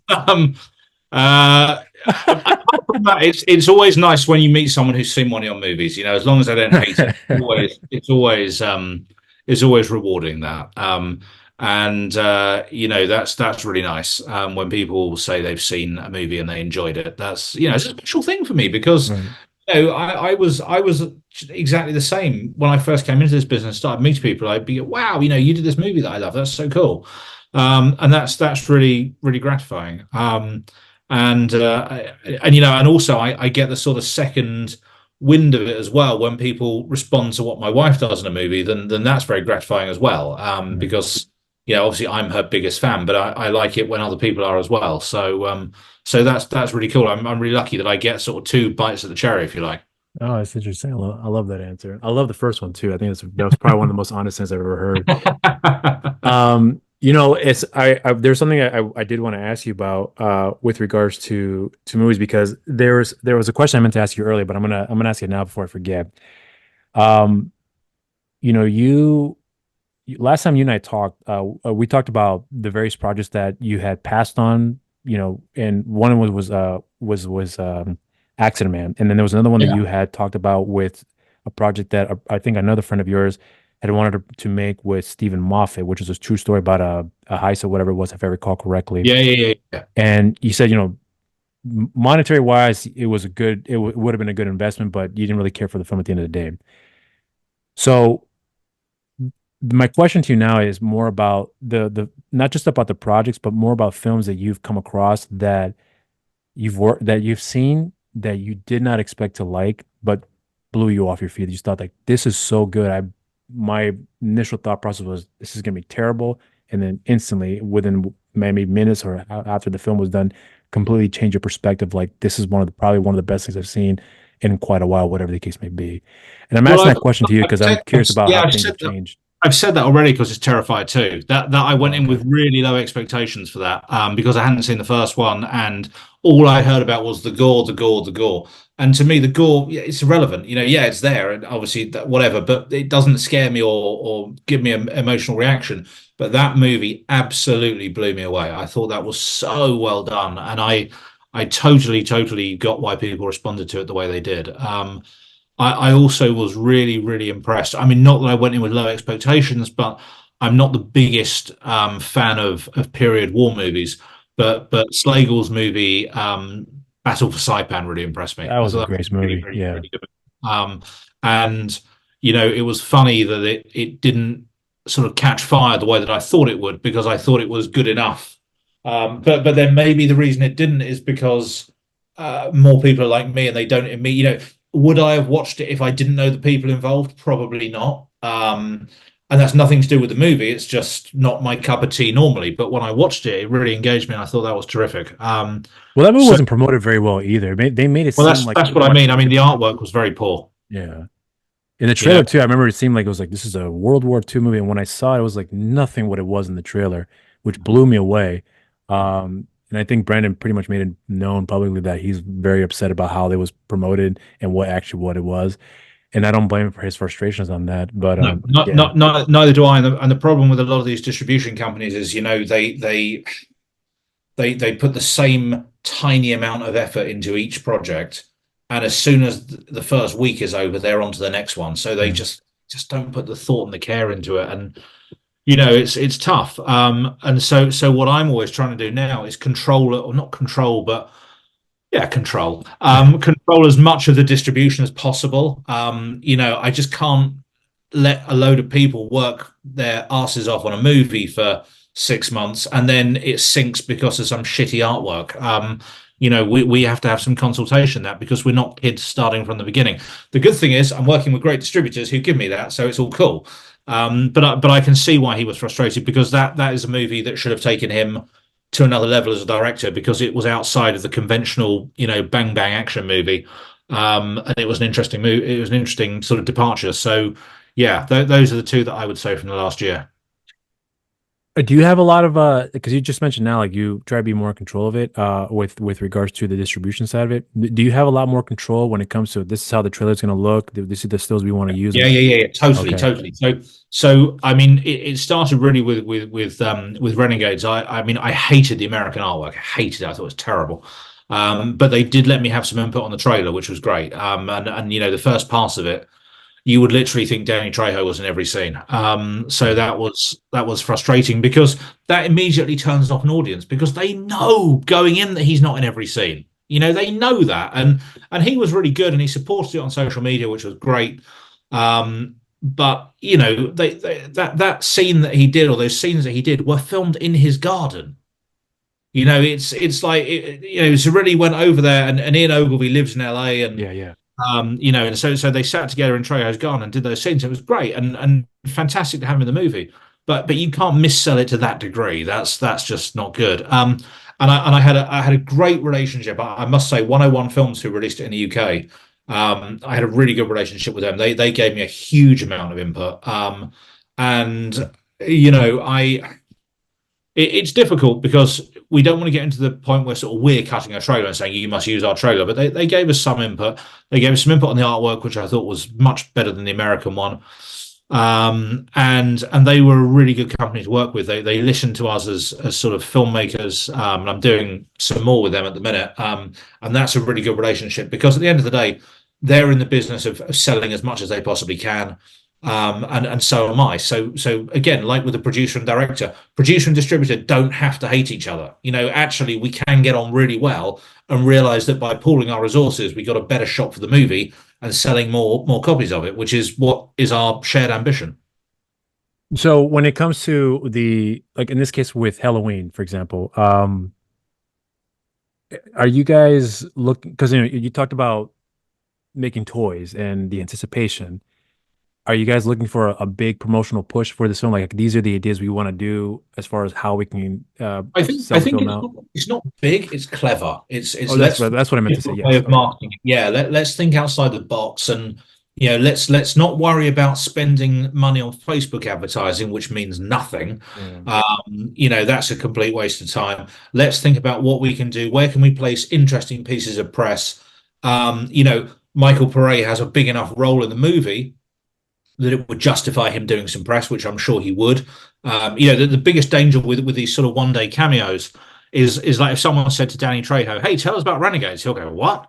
What Rena? What? Who? When? Oh, the garden one. Yeah, they came to my house and it was in my garden, and I can't remember it." So the value of those things is not there. But like I said, Pare is a world class movie star who's in a B movie. So let's find some interesting places for him to talk about it. It was one of my big frustrations with Renegades was that I gave them Lee Majors on a plate, who was the biggest TV star in the world, and they got him some radio interviews. It's pathetic. There is no way that there weren't more people at a certain level interested in talking to him. But next week another movie, off we go. And I felt that was a squandered opportunity because the one thing in Renegades that everyone responded to was, "My God, it's the Fall Guy." People were really interested in that, but you wouldn't think it from the campaign. So so when it comes to the promotional process for this movie, are you excited about this one? Are you about what the ideas are coming about, how you guys going to push it for it? Yeah, absolutely. I mean, we can't really get into it until we have Right. dates because you don't know where it fits. But yeah, I mean, we would like to do one really decent horror festival, and we'll put some thought into that, and make it a bit of what they used to call ballyhoo about it all, and try and get it in the press and that Yeah. kind of thing. Yeah, I am. I think it's a movie that lends itself to promotion, and that's all part of this idea of coming up with these particularly horror movies that are not an easy sell, but a clear sell. Interesting. Now, with the movie that I almost forgot to bring up here, Peter Rabbit. So explain to me about that movie because there's a trailer for it out this already, and the release date I believe is still expected to be this fall, if I recall correctly. Am I right about that? Yep. So you have two films expected to release around the same time, from being Halloween and Peter Rabbit. Um, were you guys anticipating that, or is that something that you guys knew? No, we weren't. So initially we were going to make them back to back, Okay. and then we ended up making Peter Rabbit first. We made that literally a year ago today. I think we just wrapped it a year ago today, or the main unit of it. Um, we made it to order for a distributor who shall remain nameless. And initially they decided that they didn't like it. And so we figured out a deal to, buy it from them and move it on. And then they decided they did like it when they actually saw it finished. And that's the danger of showing people movies that haven't been sound mixed and graded and all the rest of it, because no matter how much they complain, they're not used to watching them. Anyway, that's all done and dusted and happy, and the movie will be released, I guess, Q4 this year. It's a silly little slasher movie with some really cool masks. It's got a couple of killer cameos in it. Guy Henry from Rogue One is in it.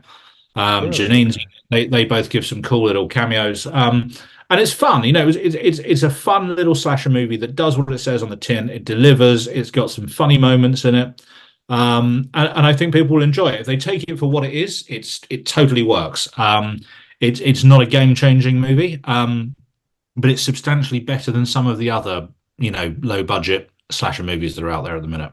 Who came with the name Peter Rabbit when it came for the title? Adam, the writer, Adam Stephen Kelly. Okay. It was something that we kicked around.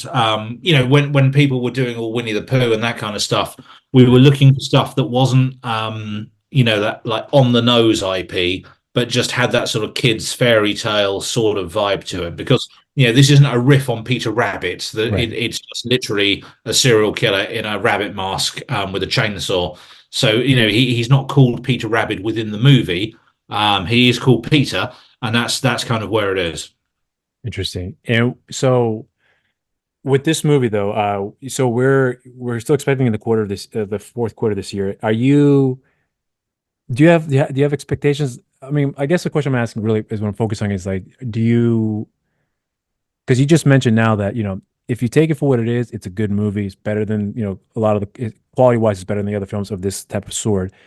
Um, do you expect that there will be a good response for that movie too, for people who are just know what they're walking Yeah, into I, and I know what think to I expect? think look, I also wouldn't be entirely surprised if we're not making a sequel to that next year because it's that kind of undemanding like slasher movie that if people respond to it, then they'll like it. But it's going to review badly in the mainstream because those films always do. Right. And I do think genre movies are largely review proof, but it's a different type of prospect to Halloween, Nightfall, that kind of thing. It is six kids in a house with a guy in an LED rabbit mask with a chainsaw. That it's not a world changing movie, but it has some really really cool kills. It's beautifully shot by James Westlake, really talented DOP. Yeah. Yeah. There are some strong performances in it. Some of the kids are really good. They're all good, but some of them are really good. And I think it will find an audience.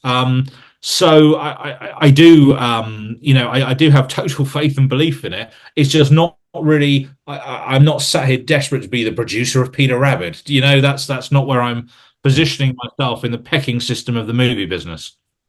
Interesting. But like I said to you, every movie has its place within the ecosystem of Right. the cinema, and that definitely has its place. And that's not to say that we won't make more movies like that, and we will try and make the very best slasher movies that we can. And that was definitely the case with that one. Um, it's just that they don't take as much of my focus, if you like, as the more ambitious stuff. When you're looking at like, so we're just talking about these upcoming projects, the one especially with Nightfall and with the various one coming down the line. Coming off of, in this case, with Nemesis and then Renegades, and then having shot these films last year, you have a whole year of waiting, right? When you look back at your previous catalogs when it comes to Shogun Films, and you're seeing the work, because last time you and I spoke, and I asked you, I think you might have talked about Nemesis, if I recall correctly, where you revisited that film and you actually were very surprised, like, we went through all this here and this turned out really well. And you looked at that project, you have fond memories of it just because of the hardships you guys went through and how it turned out at the end. But Yep. after all that has passed, and then you are working on these projects here, you talked about Peter Rabbit. He's like, it is what it is. If you love the stuff, you'll love it for what it is. And then you have Halloween, which you are very excited about, Nightfall, and the various other coming projects here. But when you look back at all the stuff you've done beforehand, and then seeing things now, what's something that you notice different about yourself when it comes to um, what you guys have started with, and then what you guys are working with moving forward here? Like, do you notice a little bit different about you when it comes to um, how you approach things a little more differently, and how you approach things when it comes to, in this case, with promoting and the various other things that comes with that? Because in the beginning, when you did Nemesis and Shogun, it was, if I recall correct, the promoting process was very standard. You went to channels of, YouTube channels, myself included, and then premieres, have several interviews there, and then that was it. But here this time around, it seems like there's a lot more of a difference in terms of the promotion and the filmmaking process and the actual work the films you're working on here. So, but I'm curious about if you notice something different when it comes to that for yourself moving forward from here. Well, I think we learn the lessons. I think that's the truth of it. Is that Yeah. I realized I thought with Nemesis I get more support from the distributors, and I realized on that one that actually they just don't have the budgets that they used to have when I was making these things 10 years ago. So we have to sort of think outside the box. Nemesis is a weird movie because, the response in America was much better than the response here, which is weird because it was such a British facing movie. But Goldwyn really got it in front of people's eyes. So that was good. And in the UK, it's difficult. I mean, Tubi's launching here quite soon. It's going to be on Tubi. I hope it will find its audience there because I don't really feel it has up until this point. I mean, obviously I see the reports. I see how many copies it's sold in the UK, and it certainly isn't commensurate with the amount of people that come to us through social media and tell us they've seen it, particularly with the amount of men who come to my wife and tell her they've seen one scene in particular, Yeah. and that it has to come down to piracy. That's the only way I can people aren't watching it legally. So okay, that is what it is. And we were very much constricted by the lockdowns then. We shot it in the lockdown, but also it was released and we're in that second stupid lockdown, so we didn't have a screening, we couldn't do any in-person press, and that was definitely a mistake. The where to look at what went wrong with Renegades. It was just an ill-conceived kind of casserole, I guess, really, because it was a British movie with a couple of big American stars in it, which is not the smartest way to promote a movie because the British actors aren't known in America and the American actors won't be flown over to the UK to promote it because the distributor doesn't have the budget. So, if we'd been spending more money, Lee Majors could have come to the UK and done all the chat shows and, whatever. I think Trejo still wouldn't have had anything to say about it, quite rightly. But it was an ambitious film. It was made with the right intentions, but I don't think it was quite conceived right. And again, I was expecting Saban to really throw a lot more at it in the States. I mean, they tell you it's getting a theatrical release, but it means nothing. It's shown in 4 cinemas at 11 in the morning, and the janitor's cat watches it, and that's that, and that's the same for all of these movies. And again, now I understand that and I know that, then that's cool. But so what I've realized is that we as Shogun, we have to take the responsibility for trying to get people to invest in our movies and invest in what we're doing. And if they're invested in the, I hate this phrase, they're invested in the journey, then they might well be invested in the outcome and want to see what the movie looks like. And so trying to build an audience and engage with people is what we're doing early. And it's hard. And like I say, it's very hard to get a real eyeball into the realities of the social media stuff because everything is fake. Everyone, buys fake likes and does this, that, and the other, and so you don't see that. The only thing that matters at the end of the day is the balance sheet, which I do see. So we're trying, to find a way to get our product out there in different ways and get different eyeballs on it and just make people curious and interested. There's something I just thought about something you had said before about when you look at the sheets when it comes to more or less the returns. Because earlier I asked you a question and you gave me an honest answer of what you get the satisfaction you says a paycheck. But I'm actually curious. I know you do this because you love it. That I know for sure. But I guess my question to you is more about the monetary aspect of it. Is this is a business at the end of the day, right? You have to make money. You have to spend money to make money. That's obviously something everyone knows. At least I would hope. But when it comes to the monetary stuff, you said like before that you realize that this is why I do it too. But I'm also curious about when it comes to the business making process for yourself, because I asked this question before with Joshua about artistry and business, but do you think about the money first? About, okay, so if we make this movie, chances are we can get some money back and hopefully we can get some more because there's a almost guaranteed chance that we could make money off of this. Like you look at Halloween and you think this is gonna be a great movie. Obviously you love what you've seen, but I'm also wondering in the back of your mind if you're like, and there's probably gonna be a good chance this is gonna make a lot of money and then offer more chance for us to do X, Y, and Z. Like I'm curious about what goes through your head when you think of all those things. I mean, that's the most important thing. Ultimately, I'm responsible for other people's money. So Right. I can't, in good faith, take their money off them as investors or studios or whatever, and then put it into something I think isn't going to work. So if I don't believe in it totally making the money back, there's no point in me doing it. Right. That'd be irresponsible, but it'd also be stupid. Right. But That's not to say that I'm not stupid, but I'm not that stupid. Well, what I'm saying, but I guess what I'm curious is like, do you think about that first as Yes, far as yes, okay, yes. more so than the actual, hey, Yeah, this is yeah. gonna be a workable If art. it can't make money, there's no point in doing it. Okay, Absolutely no point.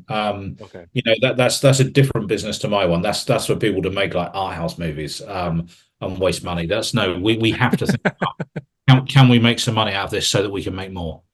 okay.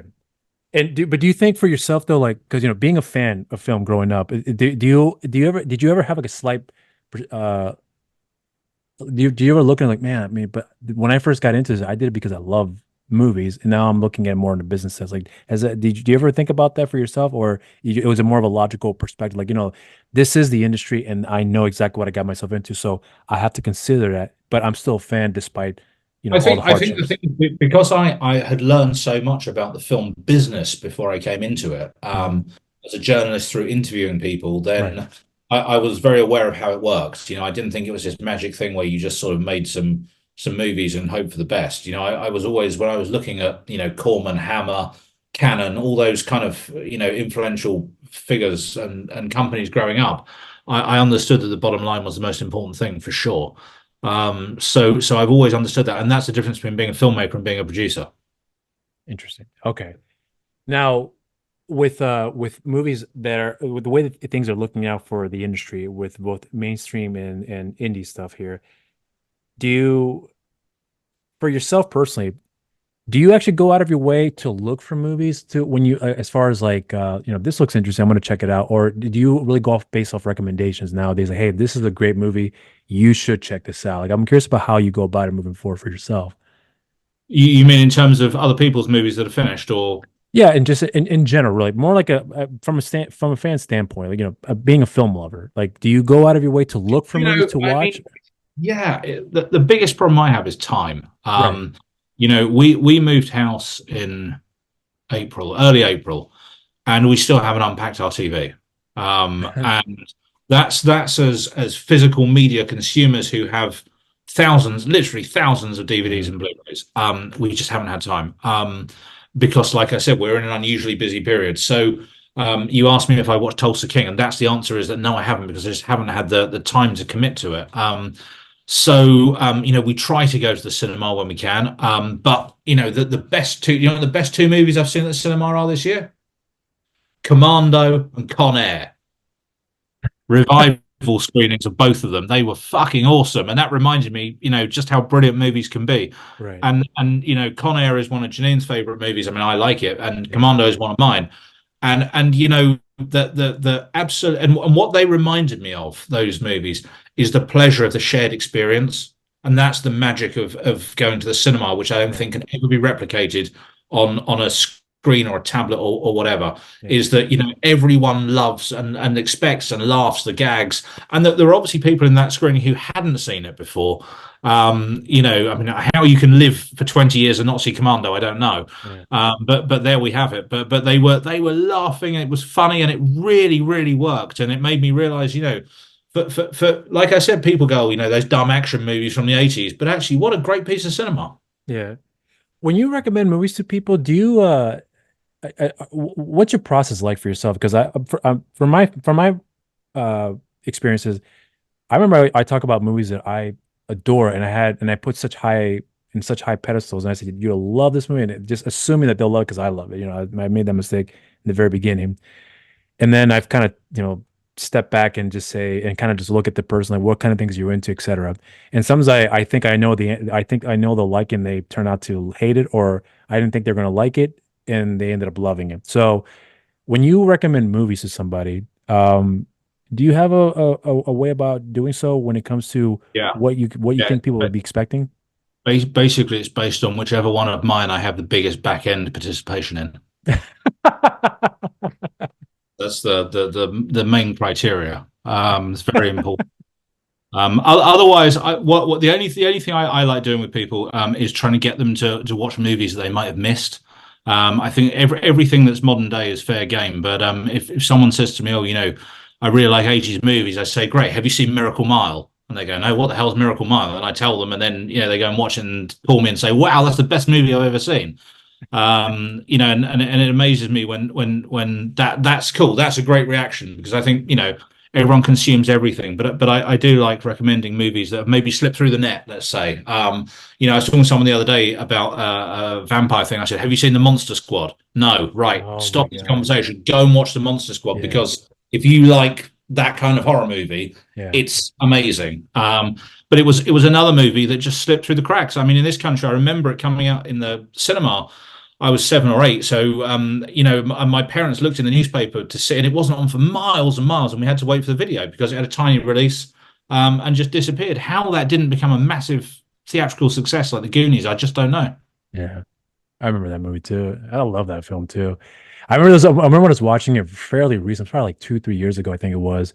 When I was watching, because I hadn't seen it in a while, that I was like, man, this movie would have been rated R just by the language alone. Yeah. I remember thinking about that. So I mean, it's crazy how much time has changed from the 80s to what it is now. You talked about Tubi earlier. So you said it's going to be coming over to you because I know at the time you and I had spoken a while back, it wasn't available. So now you're mentioning it's coming soon. Like, how soon are you guys expecting Tubi to become available This in the UK? year, I don't know Okay. when. They Okay. were saying July, but I haven't seen any signs of that yet. So I guess, Q3 or Q4. But it's imminent. Okay. And do you think that Tubi will take off in the UK as well, too, considering that it's a free I platform? think if they spend money promoting it and making people aware of it, then yes. What would amaze you in the UK is that people think there is just Netflix. Even though we have RockYou and Mubi and all those things, they don't realize they're there because they haven't promoted them the way they should have done. So it's, all I ever hear is a film on Netflix. That's the only thing that people say as though that's the be all and end all. So I think if they put advertising on the underground and on the side of buses and on commercials and stuff, then I think it will be a huge success because look, Netflix have now cramped down on their password sharing, so kids at university and that kind of stuff can't, like our older kids can't use our password for our house, and then they think, well, do I really want to be spending $10 a month on Netflix when, as we all know, the cry from the masses is always there's nothing on Netflix. So I think Tubi will be very welcomed by young people who also don't see it for what it is, which for me is just TV with commercials. Like Yeah, something that's yeah, around. It's to yeah. them, it's something new and sparkly and exciting. So I think it has the potential to really make a difference. And I hope that they will roll out a huge catalogue of exciting cult movies and also re-engage with making that kind of stuff because you mentioned the Get Back earlier, and that's the kind of stuff that people I think want to see as originals on Tubi, and to cater for people of our age as well as the elusive Gen Zs who don't really watch 90-minute programming. What's funny to me is that when it comes to the culture with movies, across, in this case with England, I should say, um, I actually learned a lot more about the British culture when it comes to cinema through you, more so than anybody I've ever come across, even with television as well too. But listening to you actually changed my perspective, like how different the market is overseas. So because you talked before about Renegades, where you have an American cast, British cast, and when you're promoting a movie over here in the States and then overseas as well too, with Lee Majors being a major star over there, but you can't get him to promote certain films out there because he's not going to be available. So when you are making a movie now, last time you talked about how you want to make a movie for everybody to see within the genres, right? Um, do you when you're thinking about a project now, you're thinking about actors, obviously budget among other things as well too.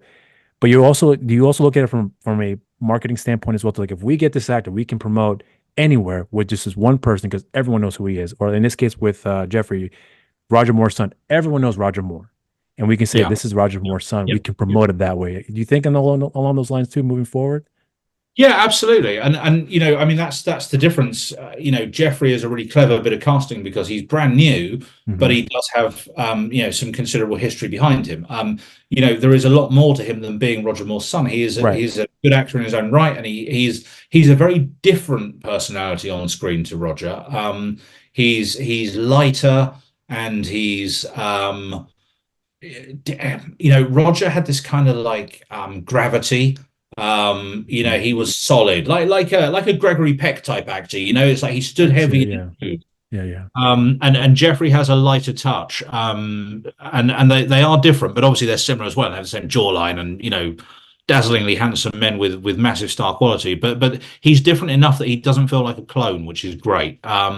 But also, obviously we're putting him in a spy movie. It starts a conversation, but it's good for him as well because it gives him a platform. And I'm pretty confident it's going to work out well for both of us. We certainly have had a very good response from the James Bond community who are very enthusiastic about it, and hopefully will be supportive of that, which is nice. You mentioned before how you didn't want to do like major Hollywood production because there's a heavy lot of a hell of a lot of more responsibilities. What's actually your I mean, I'm not asking give me a budget number, but do you have a limitation? Like if I go past this threshold, then I know we're going into deep waters here. So do you have like a mindset about, hey, we're gonna make a movie, but it's gonna be within this budget and we're not gonna go past it? Like I'm curious about when you I say mean, not Hollywood, like not what are you really. referring to? Yeah, not really. I mean, I don't have any desire to make movies above $1 million budget. But then, if Stallone rings me and says, "Hey, Johnny, I want you to do my next movie," then all bets are off, aren't they? I can't. The problem is you say these things in interviews, and then a year later they come back to haunt you. So, Yeah. at the end of the day, I'm in a stage of my life where I'm open to doing any business that's goods business that I believe in, and I think is going to be right for an audience and right for me. But I'm very, very comfortable in the sub $1 million budget B movie range, and if I continue making nothing but those for the rest of my working life, I'll be really, really happy. When you think about the movies that you're going to be working down the pipeline here, um what's the one thing what's the first thing that comes to mind for you specifically in making a movie? Like do you think of budget first or is it more okay, so I know you hear the idea in most cases here. Here's the idea, here's here's the poster. And when you hear that, what's the first thing that crosses your mind when it comes to okay, so now that I understand and I'm liking what I'm seeing, this is what we're gonna do first. Like, what's the first thing that comes to mind when it comes to the potential project you're gonna be working on that brings that you are most likely gonna be invested with? How can we make it cheaper? Interesting. No, seriously, that's No, I literally understand that. I first thing understand that that. comes in is okay, great. How can we make it cheaper? Unfortunately, that is the truth. It varies from project to project. Right. I thought, the movie we're doing next, the Doctor Plague movie, um, my composer came to me with the idea. Robert Hughes came to me. He scored Nemesis, Renegades. We Still Kill the Old Way. He's a really good friend, big part of the team at Shogun. Talk to him every day. Great guy. And he came to me and he said, "What about doing a sort of a serial killer movie with people dressed as plague doctors?" I said, "It's great. Let's do it." Because it works in that thumbnail thing. You see the plague doctor with the Yeah, knife. yeah, It yeah. Yeah. sells it. It's great. Yeah. So I got in Robert Dunn, the writer, and he's written a great script, and I thought we were going to make it with absolutely no cast whatsoever, and by that I mean no one who was a household name. And actually, in actual fact, we've got a couple. I can't tell you who they are just yet because we're going to announce it in the trades imminently, but that's worked out really well. So I went into that thinking we weren't going to have any stars, and we've got three or four which are all quite exciting. So sometimes things just pan out differently. When we started with the werewolf movie, I thought it would be more cast and less werewolves, and actually the way it's worked out is it's going to be all on the werewolves and less cast, and we haven't fixed the cast for it yet, but the sell is people hunting for werewolves in an enclosure rather than big stars, and I think that's one of the things that's changed. And then the next movie we're doing after that is a horror called Harbinger, which is no stars whatsoever. It's all young actors, will be all new talent, and that's exciting too, because it's a completely different change of pace. And then not necessarily immediately after that, but in February next year, I'm doing a thriller called Too Long the Night, which has been written and will be directed by Stephen Reynolds, who directed my film Vendetta and wrote it as Oh, well. yeah. We've worked together since then. It's the first British movie he's made since then.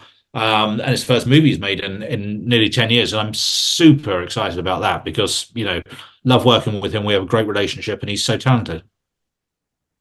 When you are looking in casting, I know every project is different when it comes to, actors, what they bring to the table, but um, what's the first thing you are when because you talked before about the werewolf movie, for example.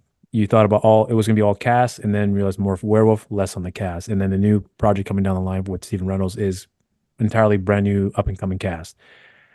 Um, from a marketing standpoint, do you think about that too? Like, there's no name actors here. How are we going to promote this movie? Like, I'm wondering if there's a difference when it comes to that for yourself. I think the problem with the name actors is that unless they are in the top 2% of actors in the world, the value has been diminished massively, Yeah. because stars now are so impossibly big, like The Rock or whoever you want to pick at that end of the spectrum. Um, and at the same time, what's happened is that the dreadful evil influencer brigade have made that everyone into a star. So there are all these all these people who are non-actors are now more famous than actors were back in the day. When we were kids, we would buy a magazine because an actor was interviewed in it. We would go home at a certain time to watch an actor we like being interviewed on a chat show. Yeah, That yeah. that has disappeared unless it is that top, The Rock type percent. So we're striking the balance between people that have a legitimate following as actors for their previous work, or just having completely new people so that people don't roll their eyes and say not them again. But it comes back, but it comes back to the point I made earlier. If they're good, doesn't matter so much. Right. I'd rather work with a really good unknown actor, or less well established actor, if you like, than an actor who comes with a load of crap movies behind him, so that people go, "Oh, it's him again or her again." And for me, it's striking the balance. I don't. Like I said, that middle ground, casting has changed a lot. But if you said to me, if you could put Michael Pare in every movie, would you? I would say yes, because he's fucking awesome and really easy to work with. And that's the other thing as well. The most important criteria for me with actors I work with is, are they going to be easy? Because these low budget movies are hard work. Right. And if people don't come into them with a good heart and the best intentions, they're going to become harder.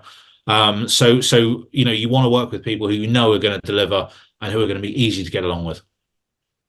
So, explain to me then for yourself about the hardships of dealing with people and say, I'm not asking you to give me names and not giving I'm not giving I'm asking you to give specifics, but when it comes to the hardships with dealing with people, be it distributors, actors, wherever it may be, um, what's changed for you from the beginning when you dealt with that and how you are preparing for that? Because obviously, the one thing I've talked with everybody about, Jesse, Will, Brandon, Kyle, where they bring the same people back over and over and over again. And before I used to would think that it was like, why don't you just bring other people in? And when you learn more about the inner circles, you realize, oh, so they bring in because people are very efficient. They know how to do their job. They know they're not going to waste time, et cetera, et cetera.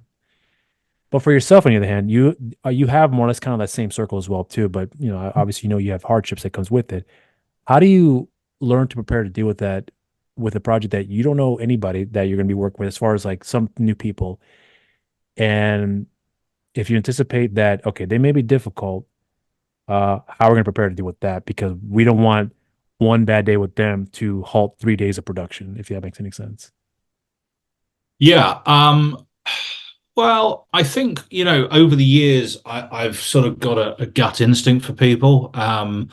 And it's rarely wrong. So if I meet someone and think, God, what an asshole, they generally tend to play out that way. And I'm sure there's plenty of people that think the same about me sitting on the other side. But I just try to avoid those people now, to be honest with you. Okay. And if they turn up and they're really difficult, then we just lock them in a room and throw away the key until they behave. Do you think you're difficult to work with? Like, do you think Yeah, you're, but in yeah. what sense do you mean?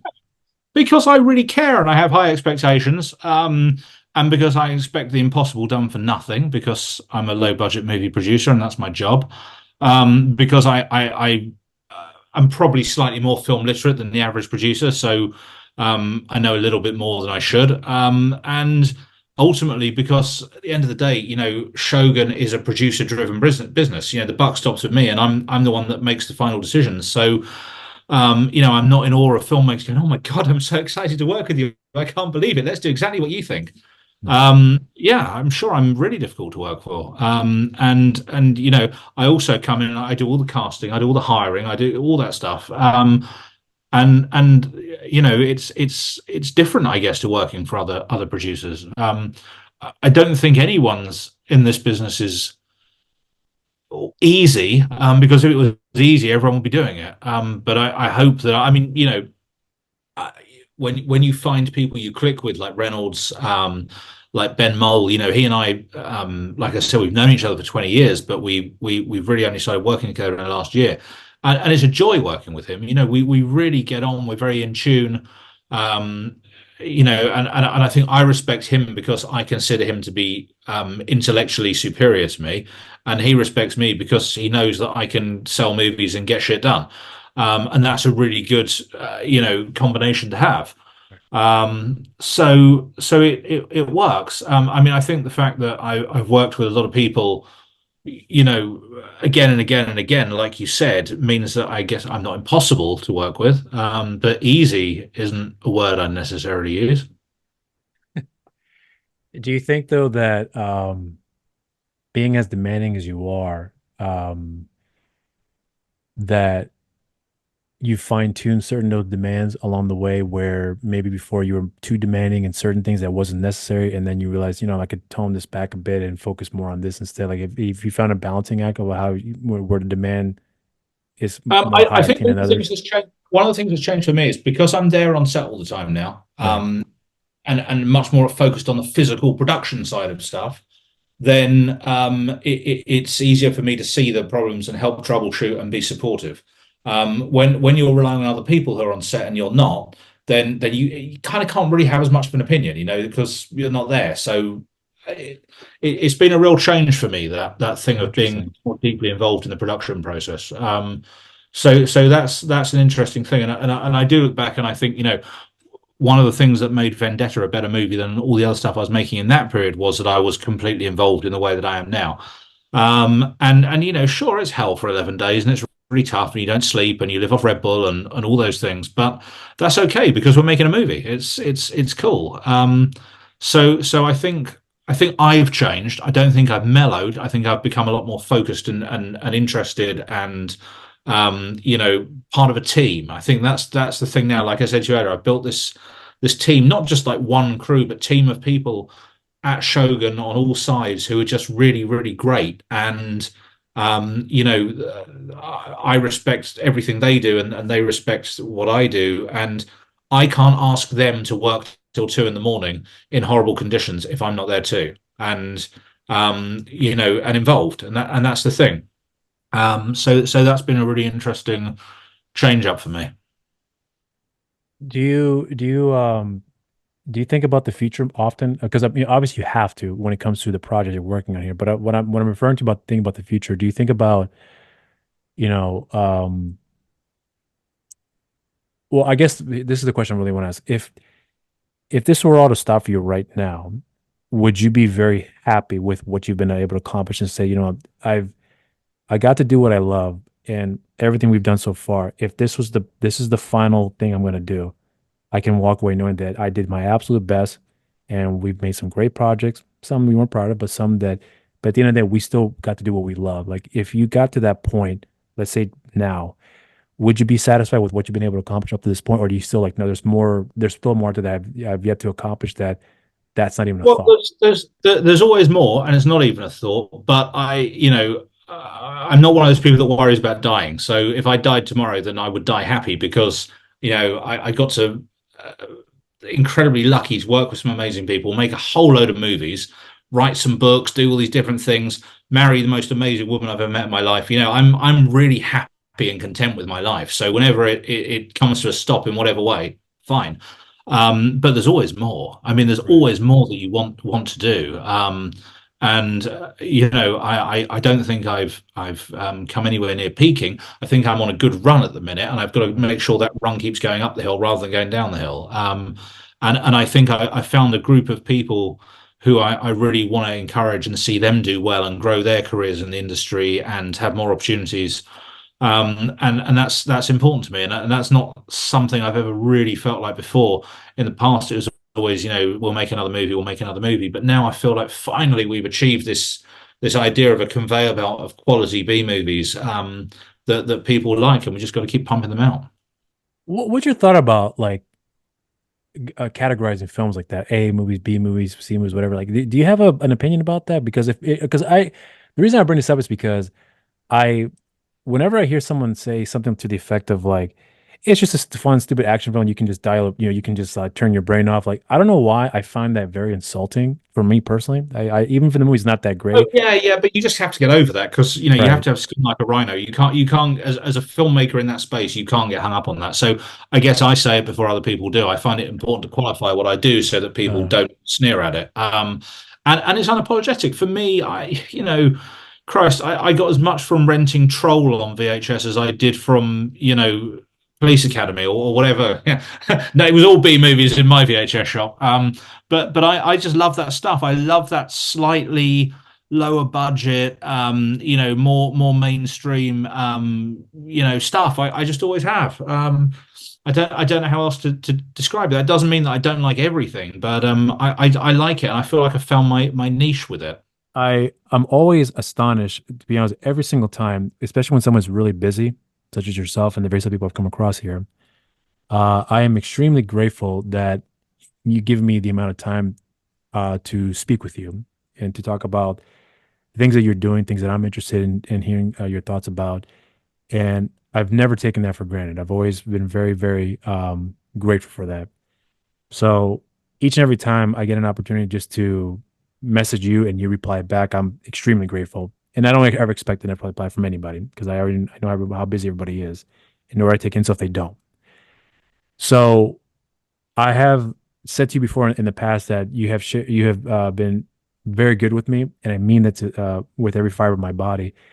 And the amount of kindness you showed in the process as well too, giving me your time and the various other things as well.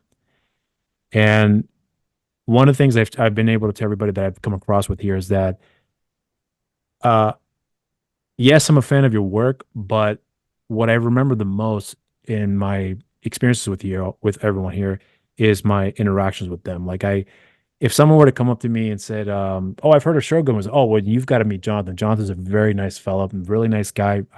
Have, uh, I've had great experience with him.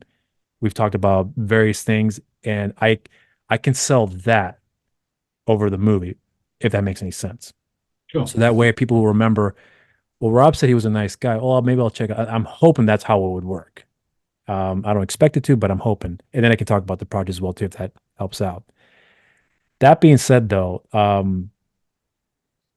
I I'm very lucky that I've been able to become acquainted with people like yourself in this space here because as a kid I would have never thought I would have ever done this at all. Honestly, I just wanted to.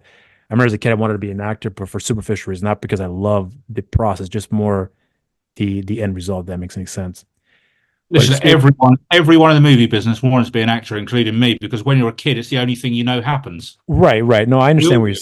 yeah, I Yeah. understand. But what I'm saying though is that I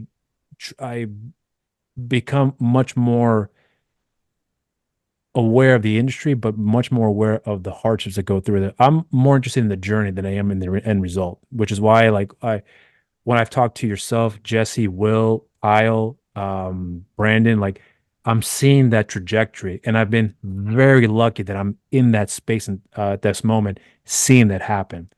So, as a fan, being able to talk with you and seeing that from the outside in, I am very happy to see that, and I hope that in time, that people that will take the time to invest in your work, whether being watching it or putting money down, whatever the case may be, that they understand that the things that you guys are doing, you are extremely passionate, but you're also very aware of the business side of it, and that there's quality behind the said work that you guys are working on here. So again, this is me essentially giving you flowers when it comes to that. Um, I know we've covered a lot when it comes to these upcoming projects here, but I'm not sure if there's anything else you want to add on here in closing that you would like for people to be aware of that they could be anticipating after this episode drops. That you know, Halloween is a film that I'm very excited for when I saw the clips you showed me. I told you before, I had a huge smile on my face, and seeing your anticipation for that movie has brought up even higher. Especially the fact, as soon as you said you guys are looking to make toys, I was like, there's a lot going into this here that I'm extremely excited what the outcome's going to come out to be. So I don't know if you want to say anything closing to have people look out for what they can be anticipating outside what we just talked about here. Yeah, well, I think also the other thing I want to say, Rob, as well is, you're not a fan of what we all do. You're a friend of what we all do, because without people like you to give filmmakers like us a platform, then we're struggling to get our message across, because we're not going to get on the Tonight Show or anything like that. And aficionados of genre movies, which is what we both are, Yeah. and all the colleagues and peers of mine who you just mentioned are, we all like to talk about movies, but we have to get our message out. So without you and people like you, we can't do that. So please don't think we're doing you a favor. You're doing us the favor. That's a really important thing. And the flip side of that is, please go and buy all my movies, because we really need. No, it's Halloween. I'm really proud of. It's going to come out soon. The trailer, I'm sure, will be out by the end of the summer. Peter Rabbit, the trailer's already out. It's a fun slash movie with some cool visuals, which I think that crowd will really enjoy. Nightfall, end of the year. Best independent British spy movie in some time, I think, is fair enough. And by independent, I'm not comparing us to Bond. We start shooting on Dr. Plague in a couple of weeks in July. We're doing another horror movie called Harbinger, which is a kind of how would I describe it? It's kind of like a horror version of Big, the Tom Hanks movie. Then we're doing Werewolf Hunt, which is kind of a riff on The Beast Must Die, with an eccentric millionaire summoning a cadre of the world's most elite hunters to his estate to track and kill the ultimate big game, which is a werewolf. Would you believe?